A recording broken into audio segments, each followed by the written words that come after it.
Chapter 916. Cole was taken aback and immediately retracted his murderous aura. He smiled elegantly as if nothing had happened just now. Rubbing his nose, he said, "I'm sorry, maybe it's because I've been fighting with the Grim Reaper for the past half a year, and had an instinctive reaction to being attacked." His gaze landed on Sandy and Cole's eyes darkened. This female, she actually made Agu care so much. What to do? He seemed to be a little jealous.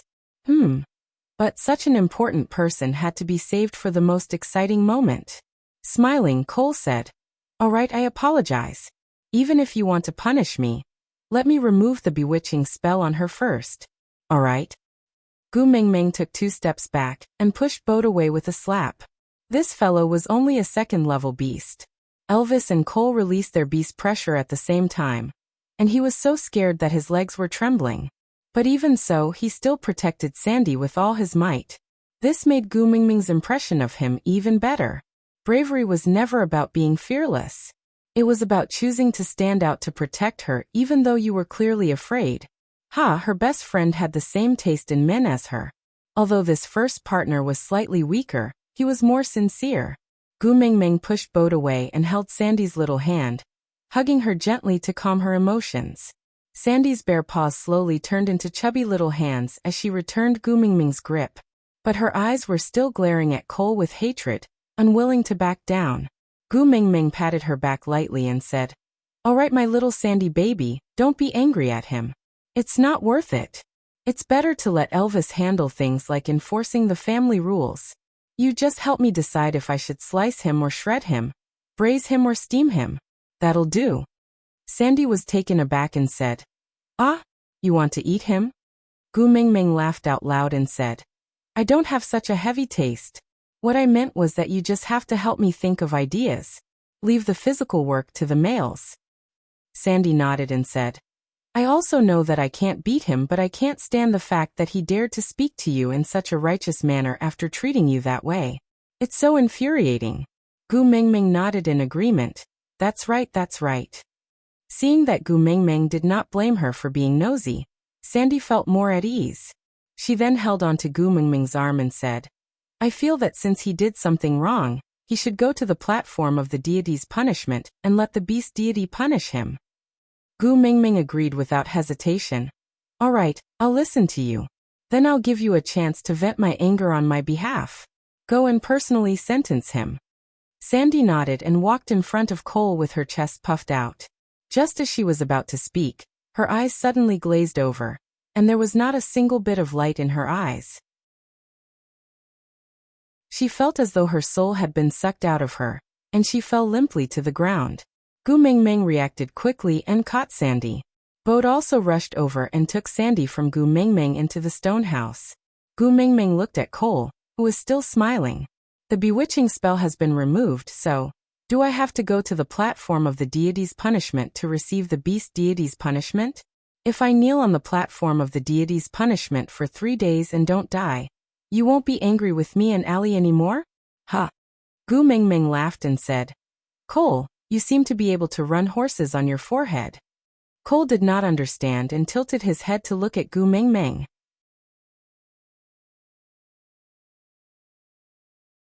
Chapter 917. Cole was not a fool and naturally understood Gu Mingming's meaning. She was saying that she did not care whether he and Ellie had anything going on. His Agu really knew how to torture him. Just as he was about to say something, Lee's voice rang out behind him. "How's the role-playing game going?" Gu Mingming tilted her head and looked at Leah, who was behind Cole.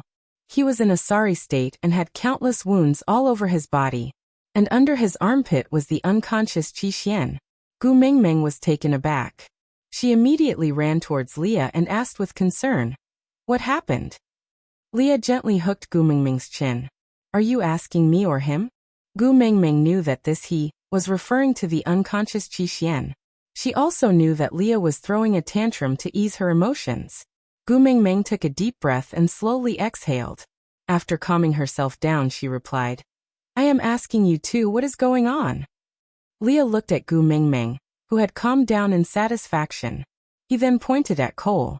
"In order to impersonate me and experience life, this great Cole actually made Qi Xian harm himself to pester me. He kept hurting himself and forced me to not leave him behind. Ha! But he forgot that I am a witch doctor. I have many ways to make a mere first-level beast docile. Harm himself?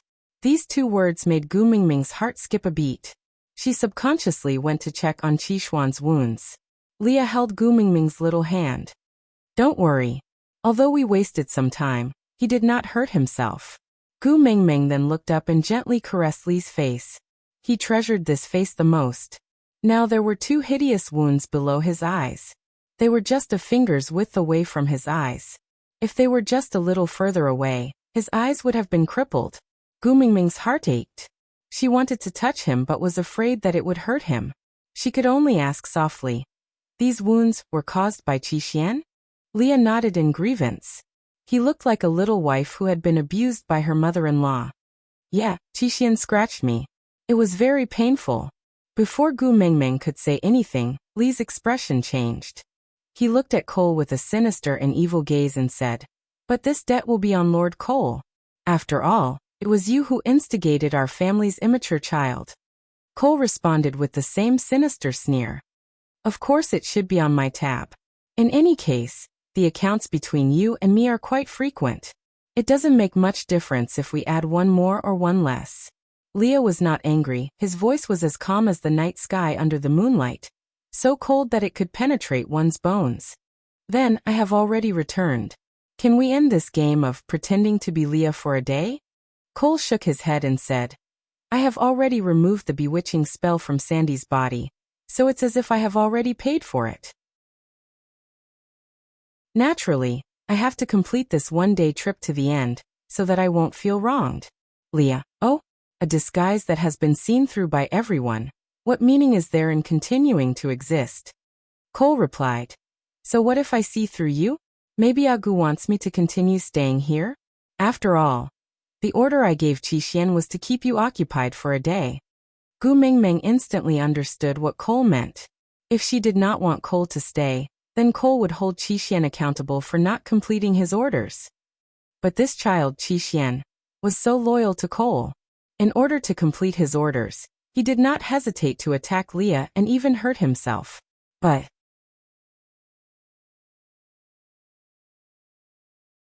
Chapter 9:18. I will let you stay, but only for this day. Gu Mingming gritted her teeth. Cole smiled and nodded. Alright. Gu Mingming glared at Cole. But you must promise not to make things difficult for Qixuan. Cole nodded and promised. I promise not to make things difficult for him because of this. Gu Mingming nodded and ignored Cole. She took Qixuan from Li's arms and handed him over to Elvis. Hubby, bring Qixuan back to the stone castle and settle him down. I want to stay behind and wait for Sandy to wake up. Let Leah accompany you. No matter how powerful she was, he would never learn to trust her. Gu Mingming nodded. Colin is injured. Leah can take a look at him. Elvis kissed Gu Mingming's brow, and then carried Qixuan over his shoulder. He exchanged a look with Leah before leaving. Cole was treated like air by Gu Mingming the entire time. She could only see Leah. They clearly had the same face and body, but she could easily tell who was who between the two of them. How did she do it? Cole was getting more curious, but did not pursue the matter. He just followed behind Gu Mingming wherever she went. Leah walked to Colin's side and pulled up his broken arm. He snorted and said with a look of disdain, Useless. Colin lowered his head, and did not dare to retort. Leah used a tree branch to fix Colin's arm in place. To think that you had to give up your position as the messenger's guard. You are just like a bear, placing you beside my Gu Mingming. You are really bringing down my Gu Mingming's glorious image. All right, Leah. Gu Mingming rarely saw Leah speak so sharply. Every word he said pierced right into someone's heart. Colin was just a third-level beast. Gu Mingming felt that he was already very manly for daring to stand in front of Cole to protect Sandy. This was an honorable injury and should not be treated like this by Leah. Leah turned to look at Gu Mingming with a resentful gaze. Your heart aches? Did you really like him back then? Gu Mingming pinched Li's waist harshly. What nonsense are you spouting? Is it something a human would do to steal one's best friend? What do you take me for? Leah immediately mumbled timidly. Don't be angry, I won't say it, all right? As he spoke, Leah had already fixed Colin's hand in place. Unsure if it was intentional or not, Lee's finger kept tapping on the fixed branch, causing Colin's entire arm to go numb. He gritted his teeth but did not dare to make a sound. You're not allowed to take this branch off. Keep it there until Sandy gives birth. Do you understand? After saying that, Leah then stopped tapping his fingers on the tree branch and pounced towards Gu Mengmeng, hugging her whole body. He rubbed the side of her face coquettishly and said, Mengmeng, I don't like it when you protect other males. I'm jealous. Gu Mengmeng felt helpless towards Lee's unscrupulous words of jealousy. She could only turn around and stroke his head that was on her shoulder, saying, I'm not protecting Colin, it's just that, it's immoral to bully an injured person. Leah kissed the side of Gu Mengmeng's face and said, I'm not bullying him. I'm telling him that if he wants to protect his own female, sacrificing himself is not enough. Becoming stronger is the only way out. First, he has to have the ability to protect himself. Only then can he better protect the people important to him. Digression. Alright, today's update has ended.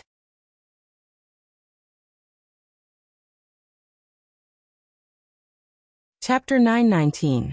A person who suppresses his own level and refuses to level up, using himself as a bait to teach others how to become stronger. Gu Mengmeng still felt angry and her heart ached when she recalled Lee's decision. Leah smiled devilishly and poked Gu Mengmeng's little face with his finger. Then he straightened his joystick and hugged Gu Mengmeng in the crook of his arm. He smiled and said, Little fellow who loves to hold grudges, haven't I already changed? Moreover, our family's situation is different from his. We have a strong enough Elvis in our family. That's why I dare to be a weak Leah. But in their family he is the strongest. If he becomes a crippled beast, Sandy's entire family's battle power will be greatly reduced. Throwing Sandy's safety to the back of one's mind for a moment of bravery is really stupid. Undeniably, Lee's words were not wrong. From an objective point of view, Colin must ensure his own safety and raise his abilities as soon as possible. That was the greatest guarantee for Sandy. Sacrificing himself in exchange for Sandy's temporary safety today was indeed a reckless move. If they were not around today, Cole could have just killed Colin before going after Sandy. By then, would Sandy still have a way out? But in the face of danger, where would one have the time to think so much? He was just relying on his instincts to protect the people most important to him. Gu Mengmeng still felt that this was not something he should be scolded for. Colin did not want Gu Mengmeng and Leah to fight because of him, so he lowered his head and said in a naive voice, Gu Mengmeng, don't blame Leah. The only reason he's willing to treat me is because of your good relationship with Sandy. Usually, males in the tribe would fend for themselves when they are injured. If it wasn't for Leah, my arm would definitely be crippled. If I became a crippled beast, I would definitely leave on my own so as not to be a burden to Sandy. So, not only did Leah give me an arm, he also saved my life. Moreover, what he said is right, I must become stronger to protect Sandy. Fine, one was willing to take the hit while the other was willing to take the hit. It would seem like Gu Mengmeng was being a busybody. Gu Mengmeng smacked Colin's arm harshly, causing him to howl in pain. Gu Mengmeng, however, clapped her hands and said, It's good that you know. Hurry up and improve your skills. If there's another situation where you are helpless when Sandy is in danger, I will bring Sandy away to stay with me. This time, not only Colin, even Leah had goosebumps all over his back. Sandy and Gu Mengmeng staying together? Then where would he and Elvis stay? What a joke. Glaring at Colin, Leah gritted his teeth and said, You from tomorrow onwards, take out half a day to report to Elvis for special training and quickly improve your abilities. Colin hurriedly nodded and promised, Okay, I will work hard. Gu Mengmeng could not be bothered with these two fellows and wanted to get down from Lee's arms to see Sandy, but Leah refused to let go. It's rare that Elvis isn't around, let me hug him. You want to see Sandy, don't you? I'll take you there. Sandy is a female. Gu Mengmeng was implying that it was not convenient for him to enter, but Leah smiled slyly and said, I am a witch doctor. Gu Mengmeng face-bombed and thought to herself, You are abusing your power to seek personal gains.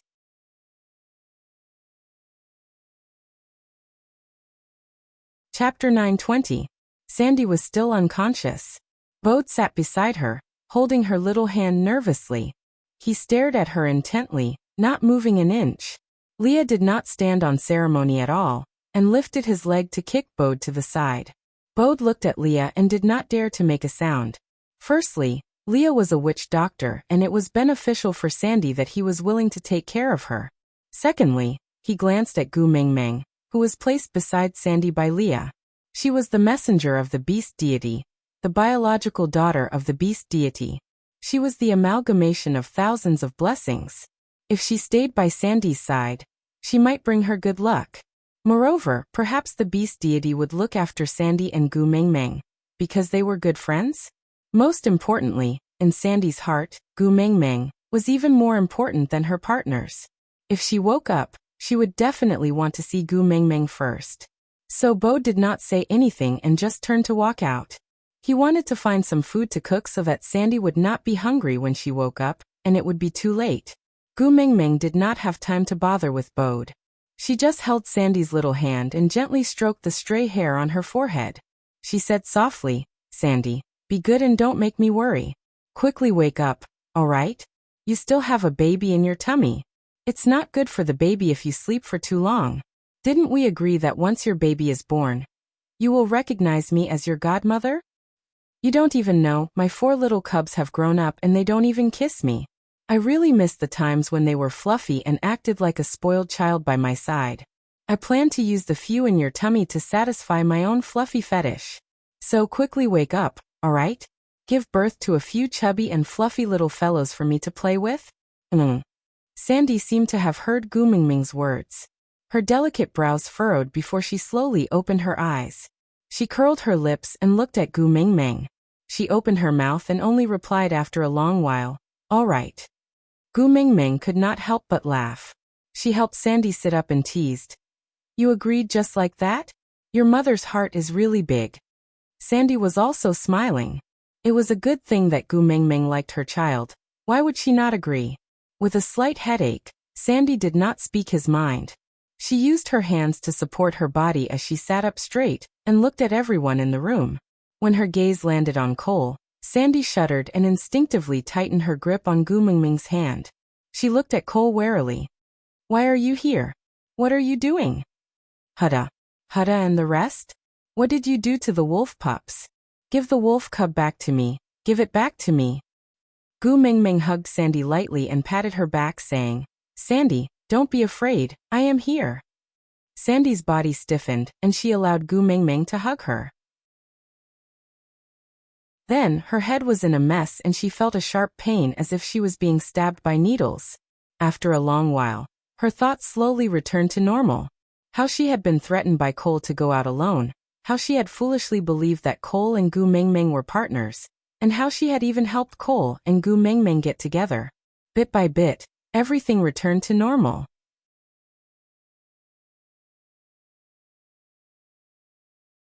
Chapter 921. What nonsense are you talking about? Gu Mengmeng rubbed Sandy's little head and said, "Don't think too much, as long as you are well, I will be at ease." Glancing at Bode, who was busy at the door, and Colin, who was holding a tree branch in his hand, Gu Mengmeng sighed and said, "Seeing that you are fine, I am relieved. I'll go back first. You and Colin take care of yourselves. When you've recovered, let's return to Saint Nazir." Sandy nodded and hugged Gu Mengmeng again. She did not get off the bed and just watched them leave. Cole followed Gu Mengmeng all the way. He knew that Gu Mengmeng didn't want to acknowledge him, and that she didn't want to see him, but he just wanted to follow behind her. The fact that they had the same destination already made him happy. Returning to the stone castle, Gu Mengmeng saw Elvis stepping on Qixian. Gu Mengmeng's brows twitched. He had just come back and witnessed a scene of domestic violence. Elvis. Gu Mengmeng rarely called Elvis by his full name. Elvis's brows twitched as he felt that he could not explain himself. As long as it was something related to the 4 young ones, Gu Mengmeng would always stand firmly on their side regardless of whether they were right or wrong. Now that she had seen herself stepping on Qixian, even if he spouted all sorts of nonsense, he would still be in the wrong in her heart. You must feel wronged, far from it. After all, he had really beaten up Qixian. But his heart ached and he did not want Gu Mengmeng to be angry. Hence, Elvis immediately let go of Qi Xian without any principles and walked up to Gu Mengmeng to admit his mistake. Xiaomeng, don't be angry. I was wrong. Cole was taken aback. He knew better than Leah what kind of person Elvis was. After all, he had watched him grow up. Actually, he had once wanted to groom Elvis to replace Peter as the leader of the stray beasts. Unfortunately, this brat was unromantic. So many females were stripped and thrown in front of him, but he actually treated them as food and ate them directly. A little brat who couldn't even break through the third-level boundary really couldn't take on such a big responsibility. But just based on his ruthlessness, Cole still had the intention to groom him.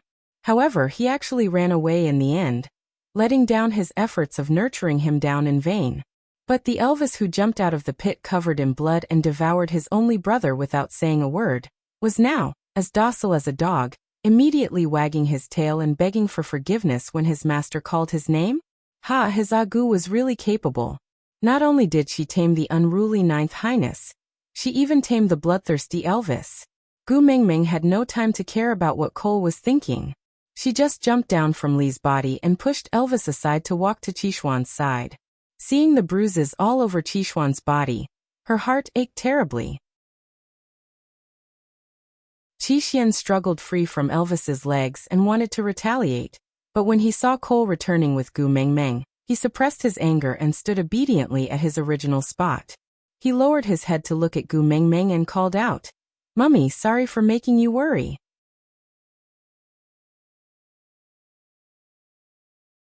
Chapter 922. Qishuan didn't object, and just stared straight at Cole. Gu Mengmeng pinched her brows and sighed. She also looked at Cole and braced herself. "Leah, what are you doing? Aren't you going to come over and let Qishuan take a look?" Cole's lips curled into a faint smile. See, how easy it was to control Gu Mengmeng. He didn't need to control Sandy and Oakley at all. Just Qishuan alone could easily make her submit. Walking to Gu Mengmeng's side, Cole hesitated for a moment. But he still imitated Leah and rested his chin on Gu Mengmeng's shoulder. Gu Mengmeng, who was 1.72 meters tall, was really too short for him. Moreover, he was not as used to this action as Leah and Elvis. Even though he had practiced it countless times in his mind, it was his first time actually doing it. So he was still not used to it. The way he bent over made him look like a little lobster. Gu Mengmeng shrugged her shoulders impatiently. She glanced sideways at him. "Don't push your luck. My patience has always been short." Cole raised his hands and took 2 steps back in a surrendering manner. He smiled helplessly. "I just wanted to experience it, but I'm really not used to it." Gu Mengmeng ignored him. She just took the medicine from Leah and stuffed it into Cole's hands. "Apply the medicine on my son. If even a single scar is left on his body, I will skin you alive." "Is that a reward?" If she was the one who personally skinned him, Cole's lips curled up. It was as if he had thought of something exciting and interesting, yet full of anticipation. Gu Mengmeng was really speechless. But for Qishuan's sake, she had no choice but to tolerate it. Cole also knew when to stop. If he really angered her, he would definitely not be able to continue today's experience. He didn't want to give up so early on such an interesting experience. So Cole bent his knees and sat down. He patted his thighs. "Little Xian, come here. I will apply the medicine for you." "Yeah." Qishuan was so docile that it was as if he wasn't the one who had wanted to fight Elvis with bloodshot eyes. He obediently lay on the ground with Cole's thighs as he allowed Cole to rub the herbs onto his body bit by bit. Even though the pain was so intense, he acted as if he couldn't feel it and didn't dodge at all. Gu Mengmeng's heart ached for her son, but there was nothing she could do. She could only turn to glare at Elvis and vent her anger. "You really don't feel heartache when you beat him up, right?" Elvis clearly knew that Gu Mengmeng was venting her anger on him, but he did not explain himself.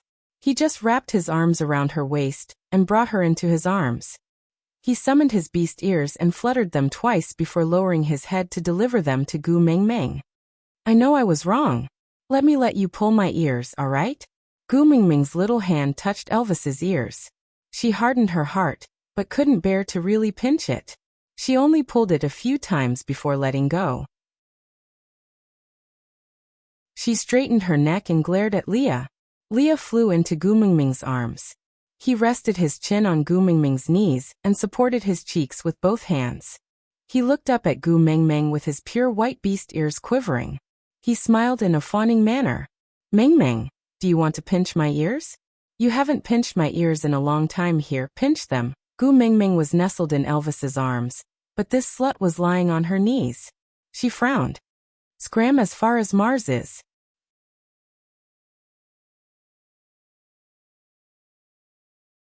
Chapter 923. Gu Mingming had a nosebleed. It was not because of Li's teasing, but because their current position was a little, indescribable. Elvis and Leah were both tall and muscular.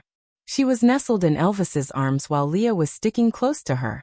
Be it Leah or Elvis, they could easily cover her up so tightly that no one could see a single strand of her hair. So from any other angle, it looked like Leah was lying on Elvis's chest and muttering to herself. And because Elvis was looking down at Gu Mingming, the visual effect was that he was looking at Leah with a face full of love and adoration. F***K. Gu Mingming once again recalled the misunderstanding when she just transmigrated here. Leah and Elvis did not know what she was thinking about, and just panicked when they saw her nosebleed. Elvis carried Gu Mingming and dashed out of the door without saying a word while Leah followed behind. If not for Cole's 5th level power, he might not even be able to see how the two of them ran out. What happened? Cole did not understand, but he still stood up and chased after Elvis and Leah. There was no stream near Solder, so Elvis ran a little further this time. When he finally reached the stream, he carried Gu Mingming and jumped in without saying a word. Gu Mingming was dumbfounded the entire time. She did not know why Elvis ran, and in order to not have a stomach full of wind, she could only keep her mouth shut tightly. Finally, Elvis stopped, and before she could even say what happened, both of them fell into the water with a splash. They choked and coughed nonstop. Leah, who was following closely behind, patted her back to soothe her breathing while asking with a face full of concern, "How are you? Do you feel better after soaking in the stream?" Gu Mingming coughed until tears came out, and she really could not find the time to answer Li's question. Finally, she stopped coughing and stared at Elvis and Leah with her big, watery eyes, who were looking at her as if she was a terminally ill patient. She said, "Who can tell me what happened?" Elvis held Gu Mingming's chin and stared at her nose. He watched as the glaring redness flowed down the water on her face and into the corner of her lips. His heart ached as if it was being pricked by thousands of needles. Gu Mingming tasted a fishy sweetness in her mouth. She touched it with her hand and saw that it was blood. He was stunned for 2 seconds before he asked, "Don't tell me you're so nervous just because I had a nosebleed." Elvis and Leah nodded their heads firmly under Gu Mingming's expectant gaze. Gu Mingming was especially speechless. She pinched her nose with one hand and dabbed the water on her forehead and nose with the other, ignoring them for the time being. She raised her head for a long while to make sure that her nosebleed had stopped before lowering her head. She wanted to scold them, but when she met Elvis's and Li's crazed eyes, she swallowed back her words. She lifted her nose to show it to the two of them and said, "It's all right, it's not bleeding anymore. Look, it's done." Her eyes stared fixedly at Gu Mingming's nose for a long time before Gu Mingming heard 2 long sighs of relief. Gu Mingming chuckled. The two of them were so used to killing that they would not even blink even if their own flesh was torn apart.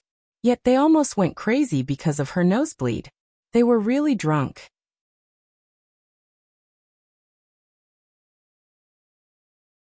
Chapter 924. We're not going back to the stone castle, it's too far. Elvis said to Leah, "Find a cave nearby, dig one if there's no suitable one. We'll stay by the stream from now on." Gu Mingming exclaimed, Hey, wait a while. Why do we have to stay by the stream? My sons are still in the stone castle. We'll go back to fetch them after we've settled down," Elvis said as he carried Gu Mingming towards the shore. They had come out in a hurry and did not bring any beast skin, so Elvis could only use his tail to wrap Gu Mingming tightly to prevent her from getting sick from the wind after entering the water. Gu Mingming had not seen Elvis pull such a long face at her for a long time, so she felt a little apprehensive. Wasn't it just a nosebleed? It's not like he was cheating on her. Why was he so fierce? "That hubby, why are you angry?" Gu Mengmeng asked carefully. Elvis stopped in his tracks and looked at Gu Mengmeng with a complicated and deep gaze. He said word by word in a hoarse voice, "I'm not angry, I'm afraid." Gu Mengmeng then looked at Cole, who had been following them all along. She pondered for a moment and felt that it was not possible, but she still opened her mouth to test him. "Are you afraid of Cole?" "Him? Elvis laughed scornfully as a reply. Gu Mengmeng thought so too. Elvis had dared to fight Cole head-on when he was 3rd level, not to mention now. But then what are you afraid of? Why do you have to stay by the stream? Gu Mengmeng really could not understand. Elvis's blue eyes seemed to contain a bottomless black hole, that whirlpool engulfing her within. His voice was very soft, but every word landed on Gu Mengmeng's heart. "You're bleeding, I'm afraid I'll lose you." Gu Mengmeng's heart trembled. "Bleeding?" Gu Mengmeng thought about it and understood. She asked, not knowing whether to laugh or cry. "Because I'm having a nosebleed, so you think I'm dying?" "Xiao Meng." This was the first time Elvis shouted at her so sternly. Although it was only 2 words and it was just her name, it was the harshest thing he had ever said to her. But not only was Gu Mengmeng not afraid, she even laughed out loud. Wrapping her arms around Elvis's neck, she said softly, "Silly hubby, my nose is bleeding because we have been eating too much barbecued meat recently. In addition, you were afraid that I would be cold at night, so you always lit a fire in the room to roast me. That's all. My body is very good. I won't die. Don't be afraid." Elvis was skeptical of Gu Mengmeng's explanation. They ate and lived together with Gu Mengmeng. But why did he, Leah, and even the 3 little ones not have a nosebleed? But Gu Mengmeng did? Gu Mengmeng seemed to have seen through Elvis's thoughts and said, "You guys are males, so you must be more patient than me. I'm so delicate, don't you think?" Actually, Gu Mengmeng was mocking herself when she said the word delicate. It was mainly to ease the atmosphere and make Elvis and Leah happy. However, when Elvis and Leah thought about it seriously and nodded their heads in agreement, Gu Mengmeng blushed. She said she was delicate. She probably didn't want her face anymore in the future. Elvis hugged Gu Mengmeng tightly in his arms, as if he was still worried. He insisted, "Stay by the stream for a few days. I'll bring you back to the stone castle after I'm sure you're fine."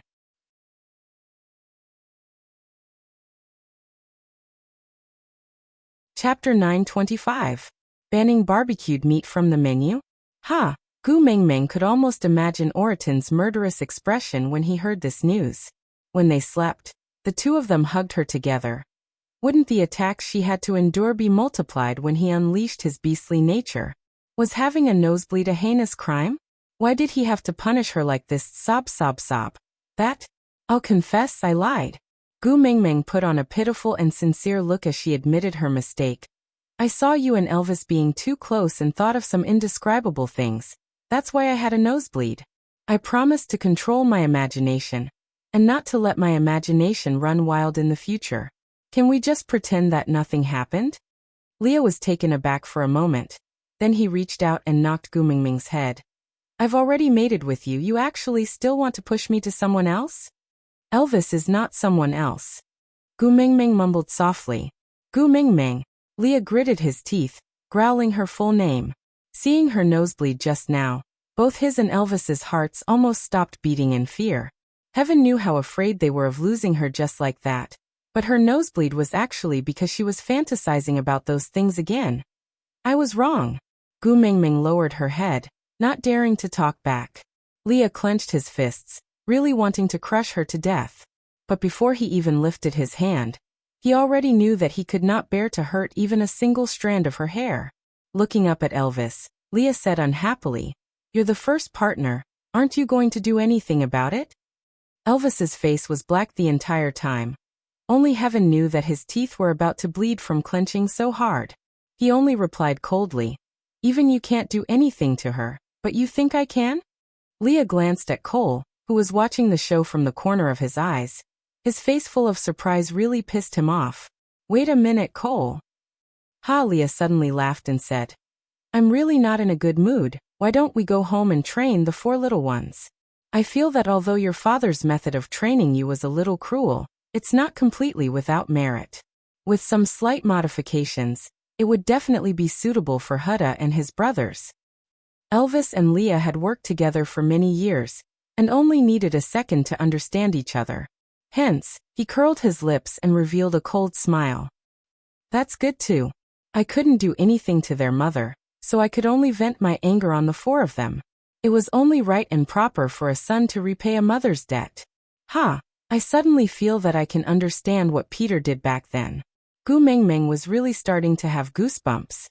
However, she was certain that the two of them were just scaring her. If they really treated the four little ones like that, she wouldn't just be upset. She would go crazy. Of course, they would be reluctant to do so. But their expressions were too *king scary. Even though she knew that there was a 9,999% chance that it was just an act, Gu Mengmeng did not dare to bet on that 0.1% chance. Gu Mengmeng hugged Elvis's neck and begged for mercy.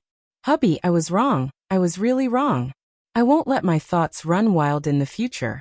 Don't treat our sons like this, I beg you, I beg you. Why don't you just punish me? Dig a hole and bury me inside, sobs. Hubby, after burying me, please let our sons off. Elvis was unmoved, and just stared coldly at Gu Mengmeng.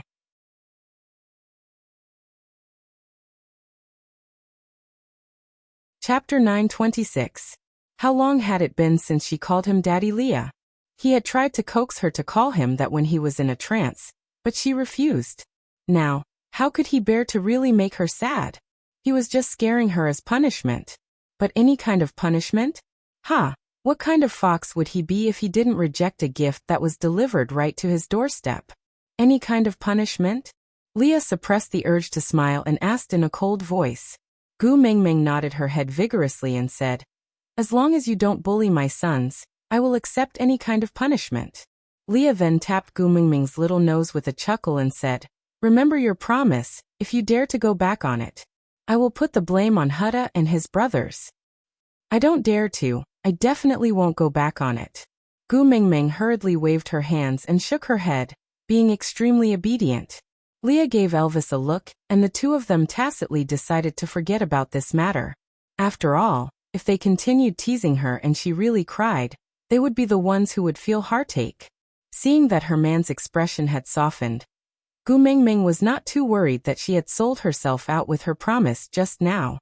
After all, no matter how the two of them punished her, it was done on the basis of love, and they would not really do anything to her. Gu Mengmeng probably described Gu Mengmeng's current state. Gu Mengmeng wrapped her arms around Elvis's neck and asked with a smile, trying to please him. Then can you tell me now, why did you throw me into the stream? I choked just now. Elvis had seen it when she choked on the water. At that time, he was worried about her nosebleed and did not have time to worry about it. Now his heart really ached for her. Gently rubbing her little head, he said, I remember the last time you had a nosebleed. You went to the stream and soaked yourself in the water. Then you recovered. So, the moment I saw your nosebleed, I immediately brought you to the stream. The last time, Gu Mengmeng tried her best to recall that she had also had a nosebleed when she had just arrived in the beast world. At that time, she had just gotten to know Sandy, and that lass had chased after Elvis as if she was about to die, attracting the attention of everyone in the tribe. She had a nosebleed and looked as if she was bidding farewell to a corpse. Thinking of that scene, Gu Mengmeng could not help but smile again. Her little head swayed and her eyes shone brightly. Elvis did not know what Gu Mengmeng was thinking about, but seeing her smile, the corners of his lips curled up unknowingly. When Gu Mengmeng snapped back from her memories, she met Elvis's deep and affectionate eyes. Gu Mengmeng's heart ached at the thought of how flustered he was just now. Because of her nosebleed, Elvis and Leah might really be frightened. To prevent such a thing from happening again, Gu Mengmeng decided to teach them the correct way to handle a nosebleed. After saying that, Elvis and Leah looked at each other. It turned out that as long as he splashed water on his forehead and nose bridge, and then raised his head, he would be fine. So why did they run to the stream in such a hurry? On the way back, they met Qixuan and Oakley, who were chasing after them.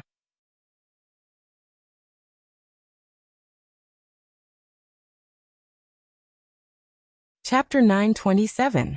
Gu Mingming suddenly felt that she could not understand Oakley at all. He had always acted as if he was her enemy. That look that said no one could stop him from joining forces with Cole to unify the beast world made Gu Mingming bitterly disappointed. But just now, she was very sure that Oakley's bloodshot eyes and worried expression were not faked. Faking, he could not fake those minor details. It should be said that it was all thanks to Wang Xiaoxin. Because of her professional knowledge, Gu Mingming had a certain level of understanding of a person's micro-expressions. The success rate of lying in front of her now was extremely low. She did not know what Oakley was up to, but she knew that this friend still cared about her. This made Gu Mingming feel very comforted. Smiling, Gu Mingming replied, "I'm fine, just a little nosebleed. Elvis and Leah were too nervous and caused such a commotion. Tell everyone to go back, it's fine now." "Yes." Oakley took another look at Gu Mingming, before turning around resolutely, hiding all his concern deep in his heart. Did he not dare to show any concern for her? It was impossible for him to be guarding against Leah and Elvis, so he could only be guarding against Cole. Was he not joining forces with Cole? What was he trying to deceive Cole about? Was it related to her? Gu Mingming could not figure it out, but it was not her place to probe further. Cole was too smart, especially when it came to manipulating people's hearts. No matter what Oakley was plotting, the chances of success were not high. At this moment, the least she could do was not to spoil his plans. So Gu Mingming kept her mouth shut, and did not call Oakley. Instead, she allowed him to leave her sight and call her tribesmen back to the city. When she returned to the stone castle, the three little ones and Burke were waiting at the entrance. Seeing her return from afar, the three little ones pounced towards her. "Mummy, what happened? Why did everyone say that you died?" "Died?" Gu Mingming facepalmed. She had really witnessed the true meaning of rumors. Saying that she was dying because of a nosebleed. Why not say that she had exploded on the spot? Gu Mingming jumped down from Elvis's arms and hugged the three little ones in her arms. She comforted them gently and said, "Don't listen to their nonsense. I have your father Beast and father Leah protecting me. How can I die?" Huda patted Kanwu and said, "That's right. Moreover, Mother is the messenger of the beast deity.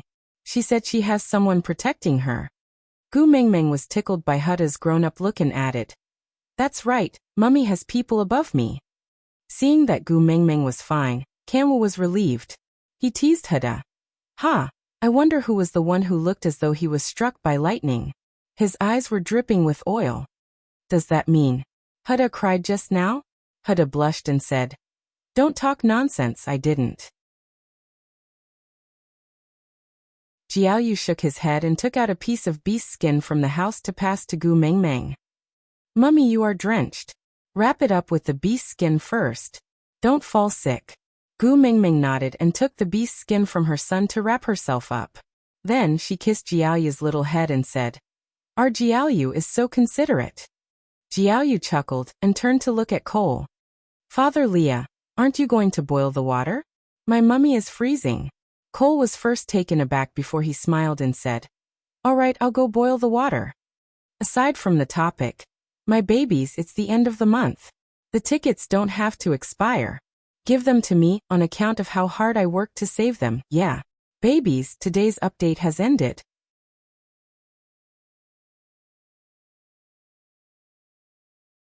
Chapter 928. Gu Mingming tugged at Jiaoyu's hand. "Jiaoyu, isn't he?" Jiaoyu smiled slyly and said, "I know." "You know?" Jiaoyu nodded and said, "I can tell from the way he looks at you. Daddy Leah would never stare at you with that kind of shifty gaze." Gu Mingming chuckled and pinched Jiaoyu's little nose. "Then why did you ask him to boil water?" Jiaoyu shrugged his shoulders and said, "It would be a waste not to make use of a coolie that was delivered to my doorstep." With that, he pulled Gu Mingming's little hand and walked into the house. As he walked, he said, "Let's go in first. If she really gets sick later, we will have to worry." Gu Mingming was pulled by Jiaoyu and Kanwu into the stone castle with one hand each. Huda followed behind Gu Mingming silently, and turned to look at Qi Xian, who had walked over to Cole's side to help. Even though Qi Xian looked like a 17 or 18-year-old lad, and he looked like a 6 or 7-year-old child. But he knew that it was his younger brother. a brother who was very close to the enemy. Elvis's ginger slices boiled water resurfaced, and Gu Mengmeng drank 2 whole bowls of it before Elvis stopped. Although Jiaoyu had ordered Cole to boil the water, Qixuan was actually the one who boiled the bathwater for Gu Mengmeng. Gu Mengmeng had no qualms about enjoying her son's care. At least it was more comfortable than the bathwater Cole boiled for her. The rooms on the second floor were Gu Mengmeng's bottom line. She would never allow Cole to step foot on the second floor. And Cole did not insist. He just sat beside the fire pit in the hall on the first floor and looked at the dancing flames, deep in thought. He felt that Gu Mengmeng was becoming more interesting. She had clearly tamed Leah and Elvis, but when they were by the stream, she was like a docile and harmless little rabbit, cozying up to those 2 fellows in a pitiful manner. She had the strength of a beast king. A single slap would have been enough to make these 2 fellows submit, but they had to swallow their anger and beg for mercy. Cole, who had witnessed everything from the shore, could clearly remember the surging feeling in his chest at that time. Jealousy. It was a unique kind of jealousy. He had never been so jealous of Leah before. Even when he was ignored by everyone and Leah was the center of attention, his jealousy was not as strong as now. No one in the entire beast world could compare to her gentle eyes. He really did want her. Just thinking about how that pair of eyes would one day be branded on his body without moving an inch, just thinking about it made him very excited. This night, Cole did not stay in the stone castle. Instead, he walked out after midnight. No one cared where he went. All they knew was that he had returned to the stone castle the next morning. Last night, a tribe was attacked by stray beasts. Not a single person in the tribe survived. The tribe's most beautiful female died in her own cave. She looked dispirited and messy, but her twisted expression did not look like she had been tortured. Instead, it looked like she was enjoying herself. Gu Mengmeng completely ignored Cole and allowed him to continue wasting air in front of her because of Qixuan. The 3 little ones were still traumatized by yesterday's incident, so when they saw Gu Mengmeng return last night, they immediately told Burke that they would not look for him for the next few days. They wanted to accompany their mother well. Burke naturally did not force them. He only left after confirming that Gu Mengmeng was fine. After breakfast, Gu Mengmeng said that she wanted to visit Sandy. Elvis and Leah brought her and the 3 little ones over. Digression. Cole, did you notice? When Agu looks at others, her gaze is as gentle as water. Only when she looks at me, her gaze is as strong as wine.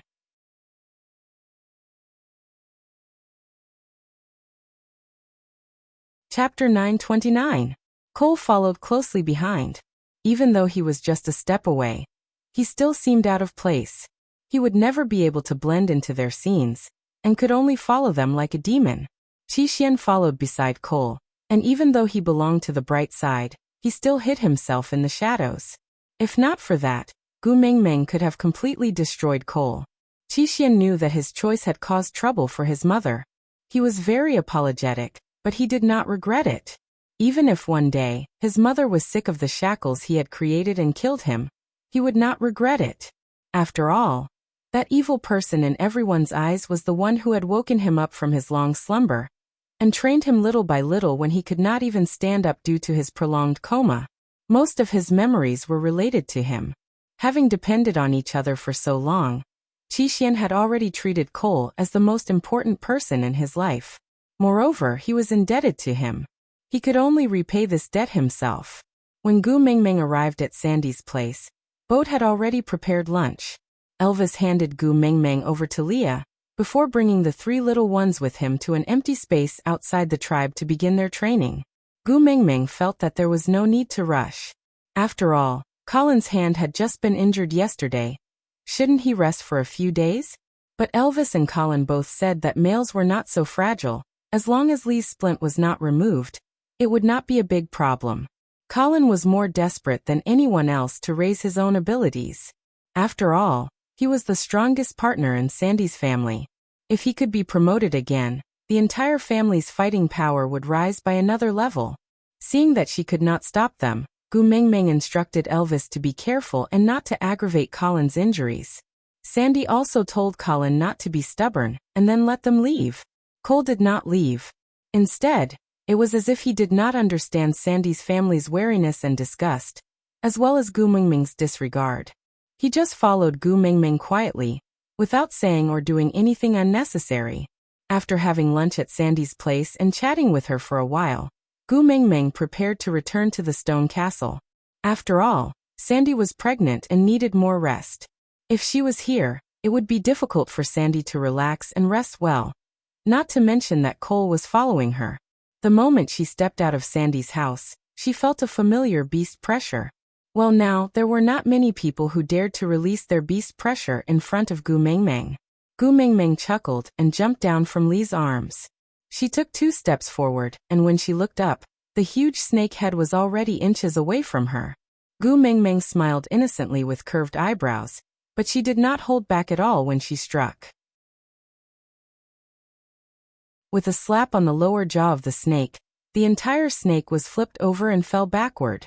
With a loud bang, the ground shook a few times. Gu Mingming walked over and stepped on Wabiai's tail. She glared at Wabiai like a female bandit.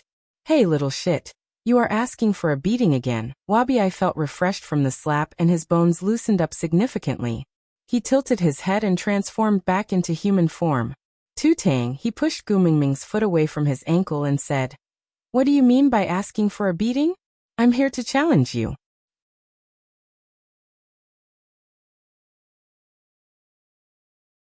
Chapter 930. Wabiai ignored Gu Mingming's teasing. He dusted his hands and stood up. Then he glanced at Cole behind Gu Mingming and raised his brows. Why did you bring all kinds of trash back home? This kind of trash, and a crippled stray beast at that. How could you swallow him?" Gu Mingming held her forehead. "Are you blind? Which eye of yours saw me wanting him?" Wabiai nodded with a "you're right" look and agreed with her. "I think so too. With snakes setting your aesthetic standards, no matter what, you shouldn't be interested in this kind of defective product. Then what's wrong with him?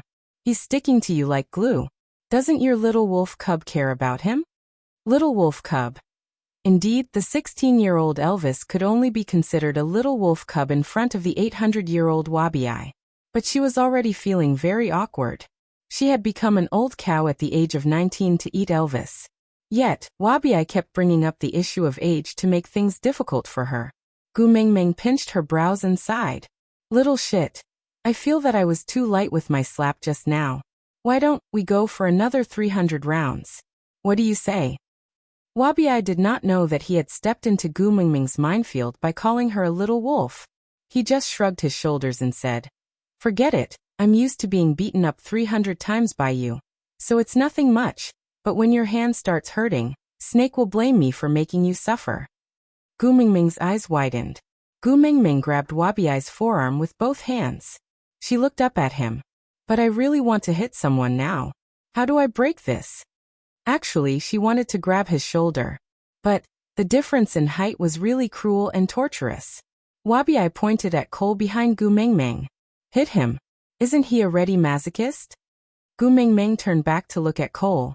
She thought that if she hit him, Gu Mingming might not be able to control herself and just slap him to death.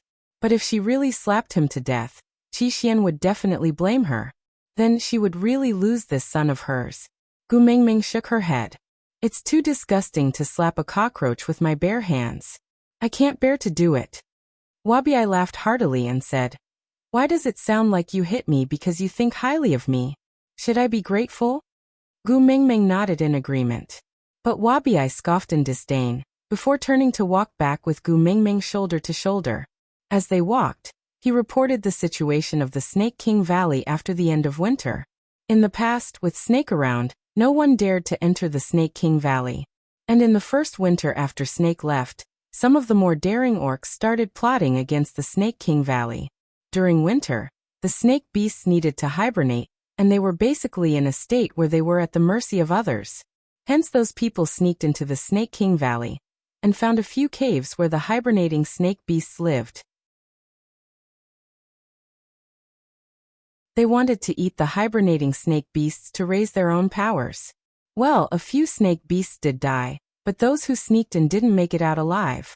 Although the snake beast was in hibernation and could not actively attack, its venom was still present. After those fools ate the snake beast, they couldn't even take 3 steps before they bled from their 7 orifices and died on the spot.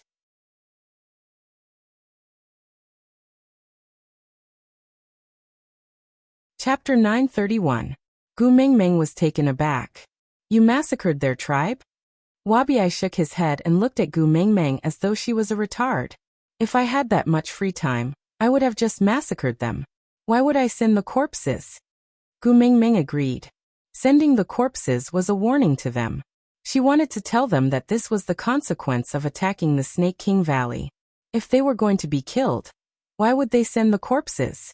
Wasn't that the same as taking off one's pants to fart? Moreover, I came to look for you the moment winter ended. I went to Saint Nazir first but came to no avail. Your family's paralyzed tiger told me you were here, and I rushed here from Saint Nazir. Look at the time. I don't have the time to go massacre some tribe.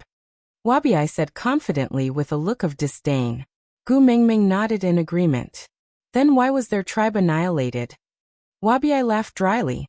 They were afraid that the Snake King Valley would take revenge on them, so they disbanded their tribe and joined other tribes. But strangely, none of them went to Saint Nazir or Sadr to seek refuge with you. Don't they know that I am no match for you and that being under you is the safest place? Gu Mingming shook her head with a chuckle. I am the saintess of the Snake King Valley. Seeking refuge with me. Isn't that walking right into a trap? Wabiai laughed. That's right, you are the real Demon King hiding behind the scenes. Gu Mingming rolled her eyes at Cole. She politely declined the title of Demon King. Not long after returning to the stone castle, Elvis brought his 3 sons back. Oakley came along with them as well. After Oakley entered, he first bowed to Gu Mingming. Then he looked at Wabiai. Great messenger, although Wabiai is your friend, shouldn't stray beasts keep a low profile when entering Sadr? Gu Mingming was speechless. She looked at Cole. Why don't you care about him? Oakley's expression did not change. Be it Cole or Wabiai, I can't stop them with my current abilities. But in any case, this is the messenger's tribe. Since we've come in, we shouldn't make a big fuss, right? Gu Mingming understood now. Although Cole was also a stray beast, he rarely appeared in public during his time in Sadr. Yesterday, he had been running around with Gu Mingming, and was also wearing Li's face. But today, Wabiai had barged in and used his main body to strut around. Come to think of it, the appearance of the 5th-level stray snake must have caused quite a lot of controversy in Sadr. Gu Mingming shrugged. Wabiai is my friend. If it is not convenient for him to stay here, I will leave with him. Leave. Oakley frowned and said. Lord Messenger cannot leave for the time being. Oh. Gu Mingming frowned and said. Since when did you decide where I should go? Oakley replied in a neither servile nor overbearing manner. I naturally don't dare to restrict the great messenger's freedom. It's just that, the people in the beast world have been in a state of panic recently.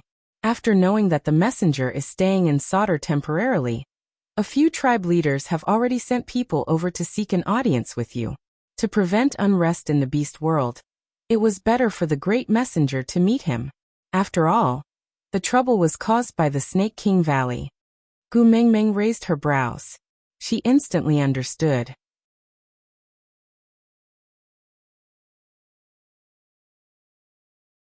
Chapter 932. The meeting with the visiting tribe leaders was set for 10 days later. Gu Mingming had wanted to meet them in the meeting room. After all, it was a discussion and it should be more formal. But the management team led by Oakley had unanimously rejected the idea. The reason was, that stone tablet with the 36 stratagems carved on it was a sacred object worshipped by Sadr, and could not be seen by outsiders. Gu Mingming did not know whether to laugh or cry. She had just casually memorized the text, and her office had turned into an ancestral hall. Forget it, it's the same no matter where we meet. Gu Mingming did not insist, and so Oakley arranged for the meeting to be held on the afternoon of the 10th day. A complete white tiger skin was laid on the deity's altar, and on the back of the tiger skin was a high-backed stone chair. The stone chair was laid with a huge white rabbit skin. Gu Mingming sat lazily on the stone chair with her elbow propped against the back of the stone chair. She supported her chin with the back of her hand, and looked down at the long wooden table, that was hastily made below the deity's altar. There was a row of people sitting around the wooden table. Gu Mingming counted, and there were 26 of them. They were all males in pairs. She guessed that they were the tribe leaders and witch doctors of the various tribes. Elvis and Leah stood on both sides of Gu Mingming with a faint, cold smile on their lips. The people sitting at this table were all old acquaintances. They had fought with Elvis when he was a vagabond, fallen into a well when Leah was in dire straits, killed each other when they were fighting for territory, and there were also a few from the tribes near St. Nazaire. Yeah, there were even more conflicts. To think that there would be a day when these people could sit at the same table quietly. This scene was really unique. Sitting on the high seat, Gu Mingming could clearly see the minute expressions on everyone's faces. Thanks to Wang Xiaoxin, even though they had tried their best to suppress their uneasiness, Gu Mingming could still tell that they were not confident about her taking in those tribesmen.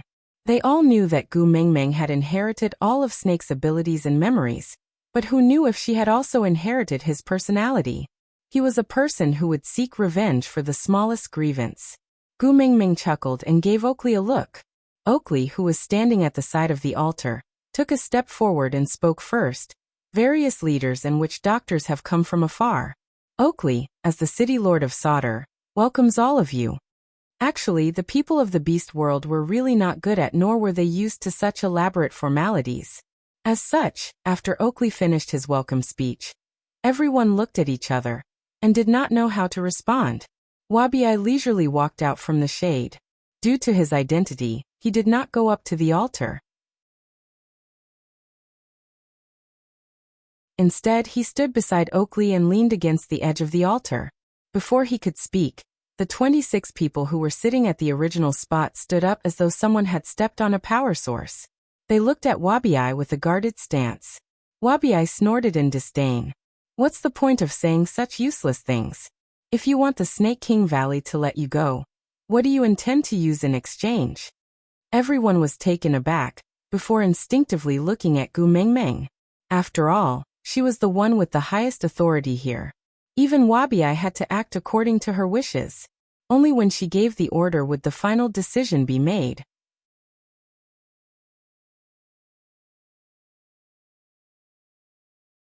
Chapter 933. The 26 of them looked at each other. They all had something to say, but didn't have the guts to do so. Elvis sneered. I've never seen you cower before when you were fighting for your lives, but now you sound like you're being strangled by someone? Did you come all the way here just to pretend to be mute? Elvis's words agitated the 26 of them. No matter where they came from, they were all the same. Provocation was the most unbearable. Otherwise, the Northeast's "what are you looking at?" would not have become a popular phrase for a fight. One of the 26 looked up and spoke first. Mighty messenger, we did take in some new tribesmen. But they are not the ones who went to ambush the Snake King Valley. They are innocent. Before Gu Mingming could speak, Leah whispered into her ear. The one who spoke is Leonard, the leader of the Zacharias tribe. He is a 4th-level tiger beast. The one standing beside him is called Nick. He is a witch doctor and a 2nd-level armadillo.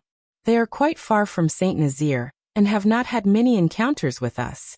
But they are closer to Peter's territory. Yet, they have never had any females snatched from them.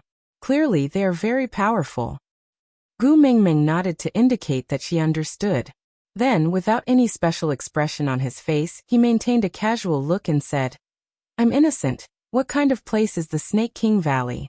How can a few people withstand the harsh cold and find their way to the entrance in such a cold season? Would you believe me if I told you? Everyone's heart skipped a beat. The truth was they didn't believe it. Not to mention finding the entrance. Just venturing out during winter was a matter of life and death. Otherwise, why would winter be called the season of death? In this kind of weather, it was impossible to find the mysterious entrance. So, the only explanation was that they had planned this beforehand. They had already scouted out the path to the Snake King Valley, and then lay in ambush nearby. They would wait for 3 to 5 days for the cold to descend, ensuring that all the snake beasts were hibernating before entering. And such an operation could not be carried out without external help. In other words, the few males who entered were the suicide squad of the tribe. If they succeeded, the tribe's power would increase greatly. And the Snake King Valley had tens of thousands of snakes. Who would know if a few were missing? If they failed, the few of them would die on the spot. The rest would just have to split up and say that they were innocent, and they could stay out of this. To put it bluntly, it was a huge gamble. The price of victory or defeat was the rise of the tribe, or the fall of the tribe. Regardless of the era, there were always gamblers. This gambler was not only the members of the Dare to Die team, but also everyone in their tribe. Gu Mengmeng was such a dazzling presence in the beast world that it was too easy to find her.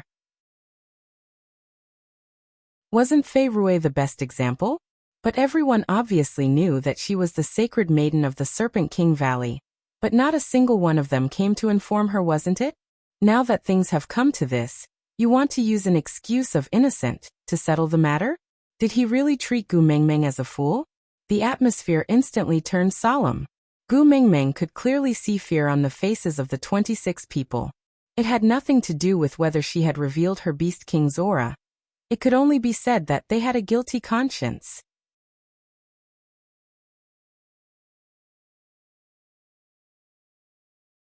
Chapter 934. The 26 of them looked at each other, as if they were weighing whether their sincerity was sufficient. The first to speak was always more stressful. The atmosphere instantly became rather stifling. Nothing had happened and Gu Mengmeng was very sure that everyone present, including herself, was not emitting any pressure. But the atmosphere was like the examination hall during the high school examinations, quiet and strange. Occasionally, a gust of wind blew past, but it was as if it was plucking at the taut heartstrings, causing them to vibrate intensely, as if they could snap at any time.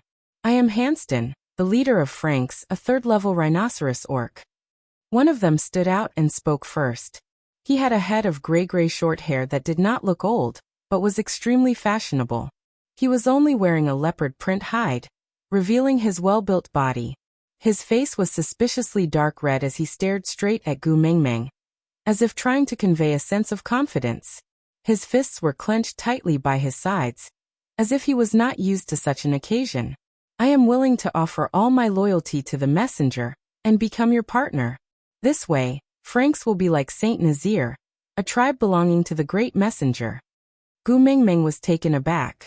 Before she could react, the person standing beside Hanston also stood out and said, I am Joshua, the witch doctor of Franks, a first-level orc from the ape tribe. I am willing to offer my loyalty to the great messenger together with the leader, representing that Franks will completely submit to the great messenger without any disloyalty. Gu Mengmeng was just about to wave her hands to say there was no need, when Leah laughed softly. That laughter was cold and carried a hint of sarcasm. A first-level orc dares to propose a mating request to the messenger of the beast deity. Huh, are you really not afraid of blaspheming the beast deity? Joshua's face turned red from Lee's words, but he refused to lower his head. He continued to look straight at Leah and said, I know I am not strong enough, but I will work hard to improve myself and become a male worthy of the great messenger.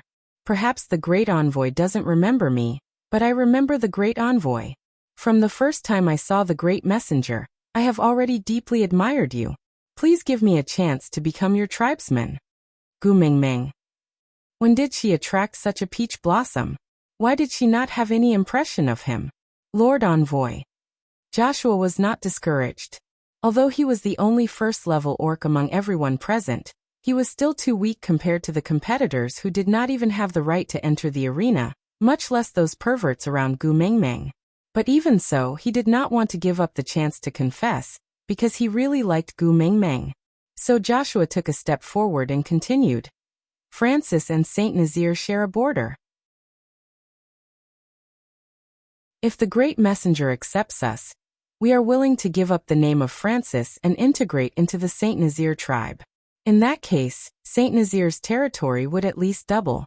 Furthermore, even though Francis does not have as many females as Saint Nazir, we have 2 complete females and 5 half-orc females. There are 7 4th-level males and 29 3rd-level males in the tribe. These are all precious resources, and we are willing to offer them all to the great messenger without reservation.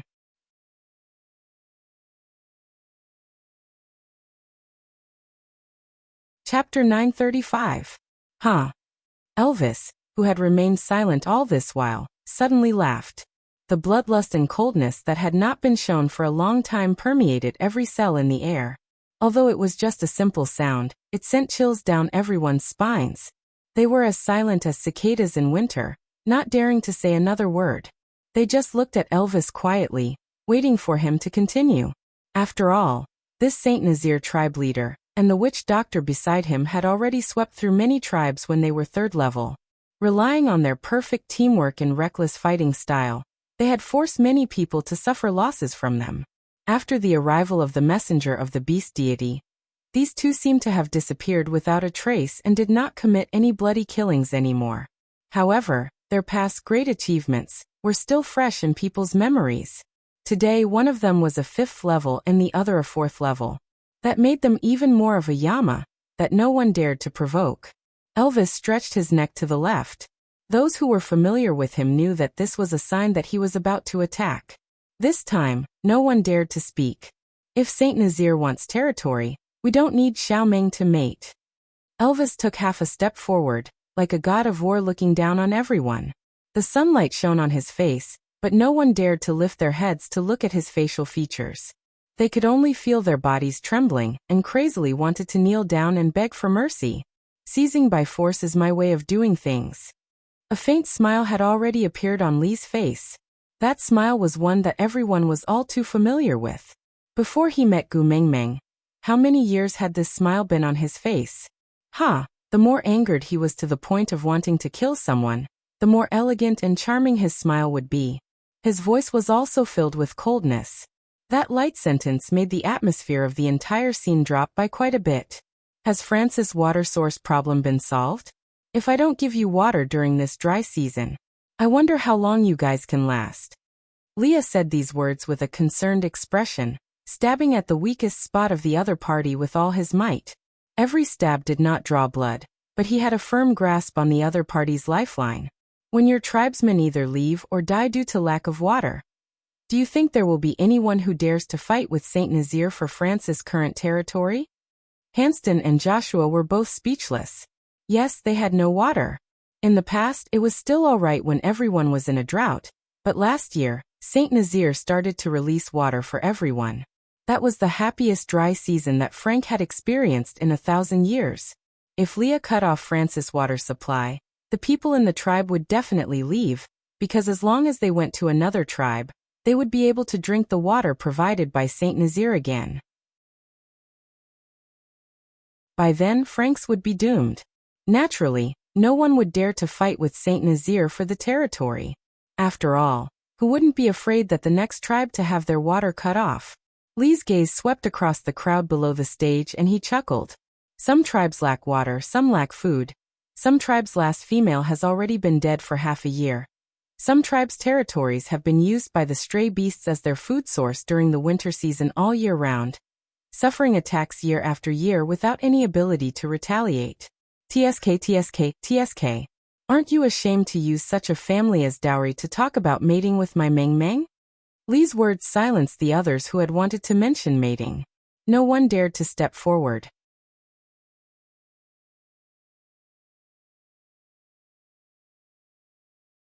Chapter 936. Soul of the Forest. Gu Mengmeng savored these 4 words and chuckled. Of course I can. I have already said that I will grant a wish to anyone who can help me obtain the 5 treasures.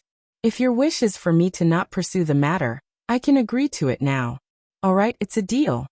Leonard bowed to Gu Mengmeng and said, Then, I will go back to make some preparations and await the great messenger's arrival at Zacharias. Gu Mengmeng chuckled and nodded in agreement. Then Leonard and Nick turned to leave. Gu Mengmeng looked at the other 24 people. They were all clearly stunned by the soul of the forest's appearance. Compared to the soul of the forest, their sincerity clearly did not carry enough weight. Gu Mengmeng didn't want to make things difficult for them, so she stretched and stood up. I am tired. Yuan, great messenger, please go and rest first. I will handle the remaining matters and give you and Wabi a satisfactory reply. Oakley spoke first. Gu Mengmeng thought for a moment and didn't reject him. She only responded with a before allowing Elvis to carry her away. Wabi had no patience for such friendly negotiations. If Gu Mengmeng wasn't sitting here, he wouldn't have bothered to listen to their nonsense. Now that Gu Mengmeng had left, he naturally followed suit. Back at the stone castle, Leah said to Elvis, "Zacharias is near the stray beast base camp. We should stay at the stray beast base camp, in case there are any overconfident fellows trying to impress Mengmeng with their presence." Elvis nodded. That's what I thought too. Gu Mengmeng asked Wabi, "Little shit, are you still going to accompany me this time?" Wabi nodded. The previous kiss of the ocean was filled with poisonous fog and swamps. Who knows what will happen this time? If I know you are going to take the risk, I will definitely accompany you. Otherwise, how am I going to answer to him if anything happens to you? Gu Mengmeng chuckled and asked, "But don't you have to return to the Snake King Valley to explain what happened this time? After all, this is the first time in 1,000 years that an outsider has infiltrated the valley and killed the people of the Snake King Valley. No matter what, this is a big matter." Wabi stared coldly at Gu Mengmeng. He seemed to have thought for a moment before nodding his head lazily in annoyance. "Yeah, I have to go back and inform them," Gu Mengmeng said. "Then you should go and settle the matters of the Snake King Valley first. After all, the Snake King Valley and Zacharias are not in the same direction." Wabi rolled his eyes and rapped Gu Mengmeng's head. "Those who want to help you are all on the way. Those who value you are not busy day or night." Gu Mengmeng was really touched by Wabi. She pounced forward and hugged him, looking up at him. "Little shit, you have really become intelligent. You can even speak like a human." "Scram!" Wabi roared. "I'm kind enough to be your bodyguard. How dare you say that about me?" Gu Mengmeng giggled. All right. Don't be angry. I know you are a warm guy." Wabi squinted at Gu Mengmeng for 2 seconds. Then he roared. "Don't think that I don't know you are scolding me in a roundabout way just because you are smiling.